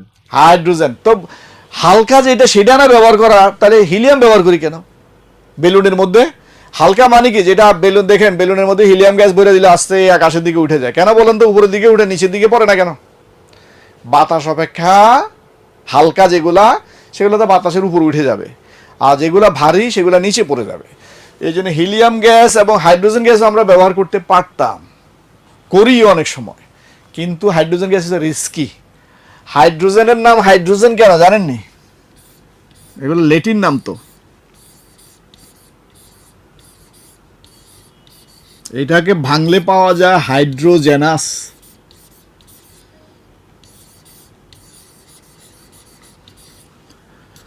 হাইড্রো শব্দটা শুনলে কিসের গন্ধ পাওয়া যায় বলেন তো? যখন হাইড্রো কথাটা, অনেক প্রতিষ্ঠানের সাথে হাইড্রোগ্রাফ লেখা আছে, যন্ত্রের সাথে হাইড্রো লেখা আছে, দেখেন সেগুলো হচ্ছে পানির সম্পর্কিত। হাইড্রিলা একটা উদ্ভিদ আছে, জলজ উদ্ভিদ, সেটাকে হাইড্রিলা বলে না। হাইড্রোমিটার বলে একটা ডিভাইস আছে। কেউ কি ফোন দিচ্ছে? কিসের আওয়াজ হচ্ছে? আপনারা কি আওয়াজ পাচ্ছেন? সরি, আপনারা কি কোনো আওয়াজ পাচ্ছেন? জি স্যার, জি জি জি। মোবাইল বাজার মতো। ও, কোন ভাই জানি ফোন দিচ্ছে। আচ্ছা যাক, দেখেন এখানে আমি আপনাদেরকে প্রথম একটা কথা বলছিলাম, ডুবুরিরা অক্সিজেন যে ব্যবহার করে তার সাথে 80% হিলিয়াম আর 20% হলো অক্সিজেন। আমি শুরুতে মনে হয় এটা বলছি আপনাদের, কিছুক্ষণ আগে বলছি যে আমরা যে ডুবুরিরা পানির তলদেশে যায়, গবেষণার কাজে যায়, উদ্ধারের কাজে যায়, সেখানে পিওর অক্সিজেন, অনেকে বলে অক্সিজেন নিয়ে যায় ঠিক আছে, তার সাথে কিন্তু হিলিয়াম আছে 80%। কারণটা কি? সেখানে যে বায়ুর সাথে যে নাইট্রোজেনটা থাকে, সেই নাইট্রোজেনটা যদি থাকে সেটা রক্তের মধ্যে গেলে ওইখানে চাপের কারণে এটা কি হবে, বুদবুদ আকারে রক্তের সাথে মিশে যাবে। তাহলে মিশলে আপনার শ্বাস প্রশ্বাসে কষ্ট হবে, হার্টের মধ্যে প্রবলেম তৈরি হবে। সেই কারণে হিলিয়াম নিষ্ক্রিয় অবস্থা তৈরি করার জন্য 80% হিলিয়াম গ্যাস রাখা হয়। যেটা বলছিলাম হাইড্রোজেনাস মানে হলো পানি উৎপাদক, এই জন্য হাইড্রোজেনের নাম হচ্ছে হাইড্রোজেনাস। আর সেটা হচ্ছে দাহ্য বায়ু, তার আরেকটা নাম আছে বাংলা। দাহ্য মানে কি বুঝেন তো না? দহন হয় যেটা, পোড়ায় যেটা না। তাহলে হাইড্রোজেন কিন্তু পোড়াইলে প্রচুর তাপ উৎপাদন হয়। মানে হাইড্রোজেন নিজে একটা জ্বালানি, কিন্তু অক্সিজেন কিন্তু জ্বালানি না। অক্সিজেন জ্বলতে সাহায্য করে, হাইড্রোজেন নিজে জ্বলে। খেয়াল করছেন? অক্সিজেন ছাড়া আগুন ধরবে না। আপনি একটা ল্যাম্পের মধ্যে বা মোমবাতির মধ্যে আপনি আগুন ধরাইয়া গ্লাস দিয়ে ঢেকে দেন, কয়েক সেকেন্ডের মধ্যে নিভে যাবে। কারণটা কি? ভিতরে অক্সিজেন যখন শেষ হয়ে যাবে সে নিভে যাবে। অক্সিজেন জ্বলতে সাহায্য করে, আর হাইড্রোজেন নিজে কিন্তু জ্বলে। হাইড্রোজেন জ্বালানি হিসেবে ব্যবহার করা যায়, কিন্তু রিস্কি হলো প্রচুর তাপ উৎপাদন এবং বিস্ফোরণ ঘটে। সেই জন্য বেলুনের মধ্যে আমরা ওই হাইড্রোজেন গ্যাস ব্যবহার করি না, ব্যবহার করি কি হিলিয়াম গ্যাস, সেখানে যদি তাপ উৎপাদন যাতে না হয়। শঙ্কর ধাতু শঙ্কর বুঝেন তো না? অনেক এখন অ্যালয়ের নাম শুনছেন? অ্যালয় মানে অনেকগুলো ধাতুর সংমিশ্রণ করে নতুন ধাতু তৈরি করে, সেগুলো বিভিন্ন উড়োজাহাজ বলেন, যেমন জার্মান সিলভার না, বা আমরা যেটাকে ব্রাশ বলি, ফিতল বলি, এগুলো হচ্ছে শঙ্কর ধাতু। এই শঙ্কর ধাতুগুলো জোড়া লাগানোর কাজে হিলিয়াম গ্যাস ব্যবহার করা হয়। হিলিয়ামের গলনাঙ্ক এবং স্ফুটনাঙ্ক সবচেয়ে কম। কারণটা কি? সে তো এমনি নিজে গ্যাস, হিলিয়াম জন্মগতভাবে গ্যাস, তাহলে তার গলনাঙ্ক স্ফুটনাঙ্ক অনেক কম হবে না? আমরা প্রথম ক্লাসে বলছিলাম সবচেয়ে গলনাঙ্ক বেশি কার? কঠিন পদার্থ যেগুলা, যেমন লোহা। কারণটা কি? তাদের মধ্যে আয়নিক বন্ধন, অণুগুলা একটা আরেকটার সাথে শক্তিশালী আন্তঃআণবিক বল দ্বারা আবদ্ধ থাকে। তাহলে তাদেরকে যদি আলাদা করতে চাই তাহলে বেশি পরিমাণ তাপ দিতে হবে আমাদেরকে। হিলিয়াম গ্যাস জন্মগতভাবে গ্যাস, এবং গ্যাসীয় অবস্থা থাকলে আন্তঃআণবিক বল কম থাকে, অতএব তাদের গলনাঙ্ক স্ফুটনাঙ্ক কম হবে। নিম্ন তাপমাত্রার গবেষণার কাজে, এখানে দুইটা উঠে গেছে, গবেষণার কাজে ব্যবহার করা হয়। নিউক্লিয়ার ম্যাগনেটিক রিজোনেন্স স্পেকট্রোস্কোপি চিকিৎসা বিজ্ঞানে, ওই যে আপনার এমআরআই নাম শুনেছেন আপনারা? এখন তো ডাক্তাররা গেলেই এমআরআই লিখে দেয় না, ম্যাগনেটিক রিজোনেন্স। এমআরআই পুরো মিনিং কি? Magnetic resonance imaging.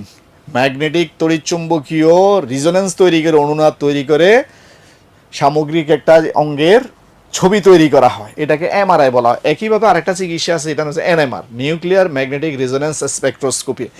স্পেকট্রোস্কোপি বুঝেন? স্পেকট্রোস্কোপি আলোর যে বর্ণালী আছে এগুলাকে আলাদা আলাদাভাবে দেখার জন্য যেই পদ্ধতি, সেটা নাম হচ্ছে স্পেকট্রোস্কোপি। যন্ত্র আছে আলাদা, যে বেনিয়া সহগলা 60টি রং তো খালি চোখে দেখা যায়, ঠিক না? এর বাইরে এক্সরে আছে, আরব নানা রকমের অদৃশ্য বর্ণালী আছে, যেগুলাকে দেখার জন্য আমরা স্পেকট্রোস্কোপি ব্যবহার করি। গ্রুপ 18 মৌল নিয়নের ব্যবহার। আমরা প্রথমে দেখলাম হিলিয়ামের ব্যবহার, বেলুন এবং উড়োজাহাজের মধ্যে দেখছি, টুকটাক গবেষণার কাজে দেখছি, ঠিক না? এবং ডুবুরিরা যে গেছে নিয়ে গেছে বা সমুদ্রের তলদেশে। এখন আপনি দেখেন নিয়ন লাল আলো তৈরি করে, নাম কিন্তু নিয়ন, শুনলে নীল নীল নীল নীল ভাব চলে আসে নিয়নের মধ্যে, কিন্তু সেটা তৈরি করে কিন্তু লাল আলো। বিশেষ করে ডেকোরেটিভ আলোকসজ্জাতে যে লাল বাতি জ্বালানা, লাল নীল অনেক বাতি জ্বালানা, সেখানেই এটি আলোকসজ্জা তৈরি করতে নিয়ন গ্যাসটা ব্যবহার করা হয়। নিয়ন সাইন বলে, এই যে সাইনবোর্ড, দোকানের বড় বড় সাইনবোর্ড তৈরি করে না, লাল আলো জ্বলে ভিতরে, সেটা হচ্ছে নিয়ন সাইন বলা হয়। বহু দূর থেকে দেখা যায়, কুয়াশা ভেদ করে দেখা যায়, যেন বিমানের সংকেত হিসাবে। আপনি তো যারা এয়ারপোর্টে গেছেন বা বিমানে উঠছেন, দেখবেন যে গ্রাউন্ডের মধ্যে কিছু সংকেত দেয়া থাকে, লাইট জ্বলে লাল আলো, অনেক দূর থেকে দেখা যায়। এই নিয়নের সাইনটা ব্যবহার করা হয় যেহেতু তার তরঙ্গ দৈর্ঘ্য অনেক দূর পর্যন্ত দেখা যায়, সেই জন্য বিপদ সংকেত বলেন বা বিমানদের পাইলটদেরকে দেখানোর কোনো সংকেত বলে সেটা নিয়ন লাইট দিয়ে ব্যবহার করা হয়। বৈদ্যুতিক বাল্ব নিয়ন গ্যাসটা ব্যবহার করা হয় যে আলো তৈরি করার জন্য, নীল আলো বা লাল আলো তৈরি করার জন্য। আর্গনের ব্যবহার দেখেন, আর্গনের ব্যবহার সবচেয়ে বেশি, নিষ্ক্রিয় গ্যাস যে কটা আছে তার মধ্যে সবচেয়ে বেশি ব্যবহার হয় আর্গন। বৈদ্যুতিক টাংস্টেন বাল্বে নিষ্ক্রিয় গ্যাস ব্যবহার হয়, এখন তো টাংস্টেন বাল্ব খুব কম ব্যবহার হয়। একসময় টাংস্টেন বাল্বে ছিল যে ক্লিয়ার বাল্ব, যেগুলো আগের যে বাল্বগুলো ছিল তার মধ্যে ফিলামেন্ট আছে দেখছেন, ভিতরে একটা তার পেঁচানো থাকে, এটা সাধারণত টাংস্টেন সংকর ধাতু দিয়ে তৈরি করা হয়। তো সেইখানে যদি আগে নাইট্রোজেন গ্যাসও ব্যবহার করতো, নিষ্ক্রিয় গ্যাস কিন্তু নাইট্রোজেনও কিন্তু নিষ্ক্রিয় গ্যাস হিসেবে ব্যবহার করা যায়, কিন্তু নাইট্রোজেনের তুলনায় এই গ্যাসটা সহজলভ্য, সেই কারণে আমরা টাংস্টেন বাল্বের মধ্যে নিষ্ক্রিয় গ্যাস হিসাবে ব্যবহার করা হয়। তাহলে এটা কিন্তু এমসিকিউতে প্রায় আসে যে টাংস্টেন বাল্বে নিষ্ক্রিয় গ্যাস হিসেবে ব্যবহার হয় কোন গ্যাসটি, কোন গ্যাসটি বলেন তো? আর্গন, যার প্রতীক হচ্ছে এআর। আচ্ছা, তেজস্ক্রিয় পরিমাপক যন্ত্র, আপনারা তো এই যন্ত্রটা হয়তো ব্যবহার করেন। আমরা যারা ফিজিক্সে পড়ালেখা করছি ইউনিভার্সিটিতে বা কেমিস্ট্রিতে পড়ছে তারা জিএম কাউন্টার বলে একটা যন্ত্র আছে, আমরা জিএম কাউন্টার হিসেবে বলি সবাই। এটা খুবই এক্সপেন্সিভ একটা যন্ত্র, লক্ষ লক্ষ টাকা এটার দাম। তেজস্ক্রিয়তা পরিমাপ করার জন্য এই যন্ত্রটা আমরা ব্যবহার করি। গাইগার মুলার মানে দুজন বিজ্ঞানীর নাম, এই জন্য তাদের নাম অনুসারে এই যন্ত্রটার নাম হচ্ছে গাইগার মুলার। এই গাইগার মুলার যন্ত্র কিন্তু আর্গন গ্যাসটা ব্যবহার করে নিষ্ক্রিয় পরিবেশ তৈরি করার জন্য। ক্রিপ্টন এবং জ্যাননের ব্যবহার নিষ্ক্রিয় গ্যাসগুলোর মধ্যে। ফটোগ্রাফিক ফ্ল্যাশ বাল্ব দেখছেন ঝলক করে আলো উঠে না, হ্যাঁ, আমরা ফটো তোলার সময় এগুলো হচ্ছে ক্রিপ্টন এবং জ্যানন গ্যাসের মিশ্রণ থাকে। ওই গ্যাসটা যে বাল্বের ভিতরে থাকবে সেটা প্রচুর আলো, চোখ ধাঁধানো আলো তৈরি করে। বৈদ্যুতিক বাল্বেও এই গ্যাসটি ব্যবহার করা হয়। রেডনের ব্যবহার, নিষ্ক্রিয় গ্যাস কয়টা বলছি? 6টা। 6টার মধ্যে সবচেয়ে রিস্কি গ্যাসের নাম হলো রেডন, কারণ এটা হলো একটা তেজস্ক্রিয় গ্যাস। আমরা তেজস্ক্রিয় মৌল আরেকটা লেকচার হয়তো পাবো। তেজস্ক্রিয় মৌল কারা? যারা স্বতঃস্ফূর্তভাবে আলফা রশ্মি, বিটা রশ্মি, গামা রশ্মি নিজের থেকে ছাড়তে থাকে না, স্বতঃস্ফূর্তভাবে, বুঝেন তো, স্পন্টেনিয়াসলি, কোনো ধরনের তাপ দি নাই, চাপ দি নাই, কোনো ধরনের ম্যাগনেটিক রেজোন্যান্স দি নাই, কিচ্ছু দি নাই, এরা নিজে নিজেই ভেঙে যায় আলফা রশ্মি, বিটা রশ্মি, গামা। রেডনও তাদের মধ্যে একটা। তাহলে রেডন একটা তীব্র তড়িৎ তেজস্ক্রিয়, তীব্র তড়িৎক্রিয় তেজস্ক্রিয় মৌল, এটা মনে রাখতে হবে। তাহলে 6টি ধাতু, 6টি নিষ্ক্রিয় গ্যাসের মধ্যে সবচেয়ে রিস্কি মৌলটার নাম কি? রেডন, যার প্রতীক হচ্ছে আরএন। এটা মনে রাখবেন, ইম্পর্টেন্ট কথাবার্তা। সাধারণ ক্ষেত্রে এর ব্যবহার নাই, কারণটা কি? তেজস্ক্রিয় মৌল কি খেলা জিনিস না, এটা তো খুব রিস্কি, এটা থেকে ক্যান্সার তৈরি হয়। এই যে আমরা ইউরেনিয়ামের লইয়া যুদ্ধ চলতে আছে, খামাখা ফালতু অজুহাত দিয়া ইরানকে আক্রমণ করে, এর আগে ইরাককে ধ্বংস করছে, এর আগে আমেরিকা, তাদের কাছে ইউরেনিয়াম সমৃদ্ধ করতেছে, এটা হয়েছে সেটা হয়েছে, এগুলো ফাউল যুক্তি। তবে ইউরেনিয়াম ঠিকই তো পারমাণবিক বোমা তৈরি করতে, তো ফিউশন প্রক্রিয়া আপনারা জানেন, এগুলো আমরা আরেকটা ক্লাসে আসবো। যে তেজস্ক্রিয় মৌল ইউরেনিয়াম 235, যেটা আমাদের রূপপুর বিদ্যুৎ কেন্দ্রের নাম শুনেছেন? বাংলাদেশে একটা রূপপুরে বিদ্যুৎ কেন্দ্র হয়েছে না, ইউরেনিয়াম ব্যবহার করা হয় এখানে। জি, সেখানে ইউরেনিয়ামের যে আইসোটোপটা জ্বালানি হিসেবে ব্যবহার করা, সেটার নাম হচ্ছে ইউরেনিয়াম 235। সেইটা কিন্তু তেজস্ক্রিয় মৌল, রেডনের মতো একটা তেজস্ক্রিয় মৌল। এই জন্য তেজস্ক্রিয় মৌলগুলা সাধারণ ক্ষেত্রে কোনো ব্যবহার না, চিকিৎসা বিজ্ঞানে ব্যবহার আছে। যেমন এখানে ক্যান্সার চিকিৎসা, গলগণ্ড চিকিৎসা রেডনের আইসোটোপ দিয়ে চিকিৎসা করা হয়। এই যে এখানে ক্যান্সার চিকিৎসায় রেডন ব্যবহার করা হয়। পর্যায় সারণীর কিছু গুরুত্বপূর্ণ বৈশিষ্ট্য, শেষের দিকে আমরা এই জিনিসগুলো আপনাদেরকে, আমি আপনাদের সিলেবাসে নাই, তারপরও আমি নিজের তাড়নায় আপনাদের কিছু তথ্য দিয়ে রাখছি, যেটা আপনাদের বিসিএস পরীক্ষা অনেক সময় হয়তো লাগতেও পারে। মৌলগুলাকে তাদের পারমাণবিক সংখ্যার কম অনুসারে সাজানো হয়েছে, যেটা আমরা অলরেডি বলেছি যে মৌলগুলাকে তাদের পারমাণবিক সংখ্যার কম অনুসারে সাজানো। 2 নাম্বার কি লিখছি? একই গ্রুপের মৌলগুলির ভৌত ও রাসায়নিক ধর্ম প্রায় একই। একদম শুরুর কথাগুলো খেয়াল করেন, একই গ্রুপে যেসব মৌল আছে তাদের ভৌত এবং রাসায়নিক ধর্মের মধ্যে একটা মিল খুঁজে পাওয়া যায়। বামের মৌলগুলো সাধারণত ধাতু আর ডানের মৌলগুলা অধাতু। মানে এই পাশের মৌলগুলা যেগুলো শুরু, যে আমাদের গ্রুপ 1 এর মৌলগুলোর কথা মনে আছে, যেটা বলছিলাম শুরু হয়েছে কি দিয়ে, হাইড্রোজেন, লিথিয়াম, না সোডিয়াম, পটাশিয়াম, ক্ষার ধাতু যেগুলোকে বলছিলাম। তাহলে এই পাশেরগুলো হলো ধাতু আর ওই পাশেরগুলো অধাতু। আমরা এর পরের ক্লাসটা ধাতু অধাতু নিয়ে আছে, চিন্তা করার কোনো কারণ নাই। নিচের দিকে আলাদাভাবে দুইটা সিরিজ আছে, এইটাকে একটাকে বলা হয় ল্যান্থেনাইড আর অ্যাক্টিনাইড সিরিজ। দেখবেন পর্যায় সারণীতে শেষের দিকে আজকে যে স্লাইড আছে আপনারা দেখবেন নিচের দিকে দুইটা আলাদা করে টেবিল দেওয়া আছে, মানে এদেরকে খালি জায়গা থেকে টাইনা নিচের দিকে দেওয়া হয়েছে। একটাকে বলা ল্যান্থেনাইড আর একটাকে বলা অ্যাক্টিনাইড। আরও একটা মজার কথা আপনাদের সাথে শেয়ার করতে ভুলে গেছিলাম, মেন্ডেলিভ যে সাহেব আছে, নাম শুনছেন তো না? প্রথম দিকে বলছে মেন্ডেলিভ, দিমেথ্রি মেন্ডেলিভ। উনি এটা ভবিষ্যৎবাণী করে গেছিলেন যে মৌলগুলোকে যখন সাজাচ্ছিলেন উনি, যে পারমাণবিক ভর অনুসারে উনি যে সাজাচ্ছিলেন, তখন উনি যে দেখলেন যে কিরে কিছু কিছু জিনিস তো মিস হয়ে যাচ্ছে।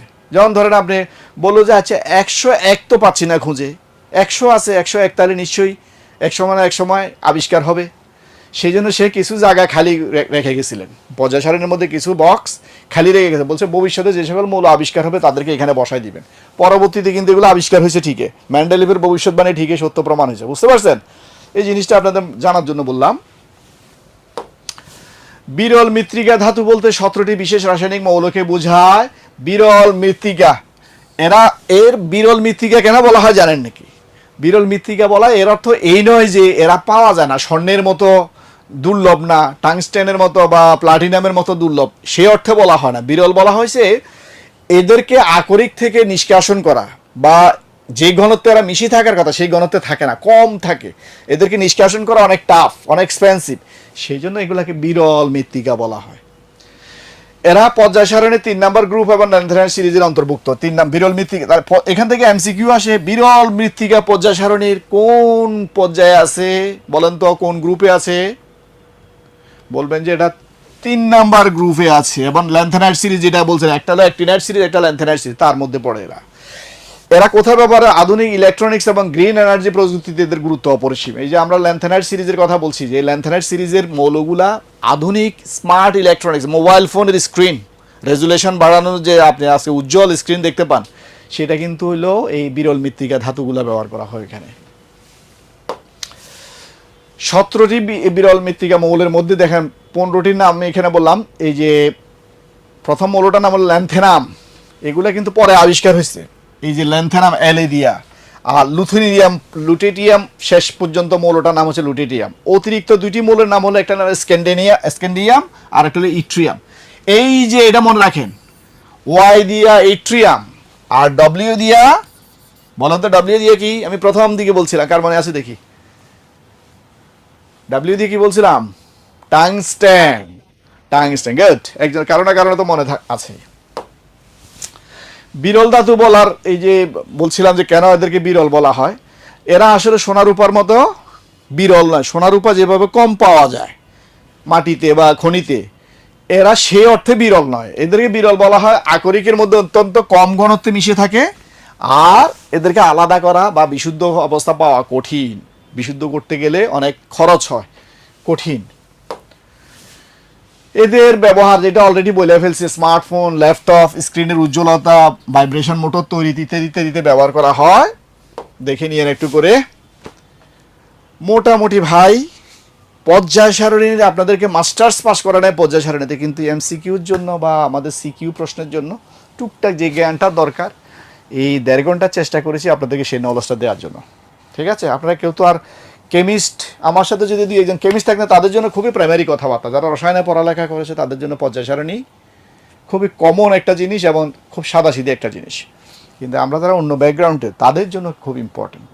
এবং এমসিকিউতে এইখান থেকে একটা এমসিকিউ অন্তত পাবেন।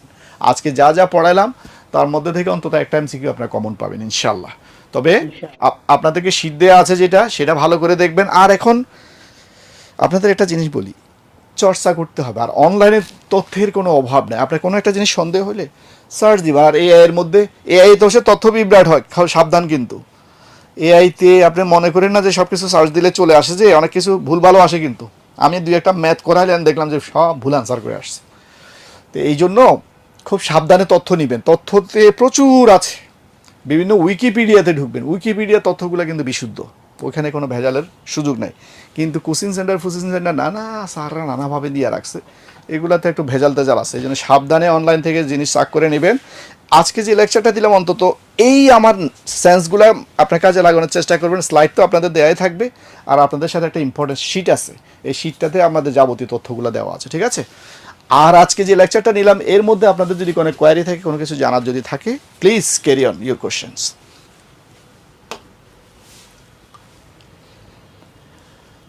আপনাদের যদি কিছু জানার থাকে বলতে পারেন ভাই।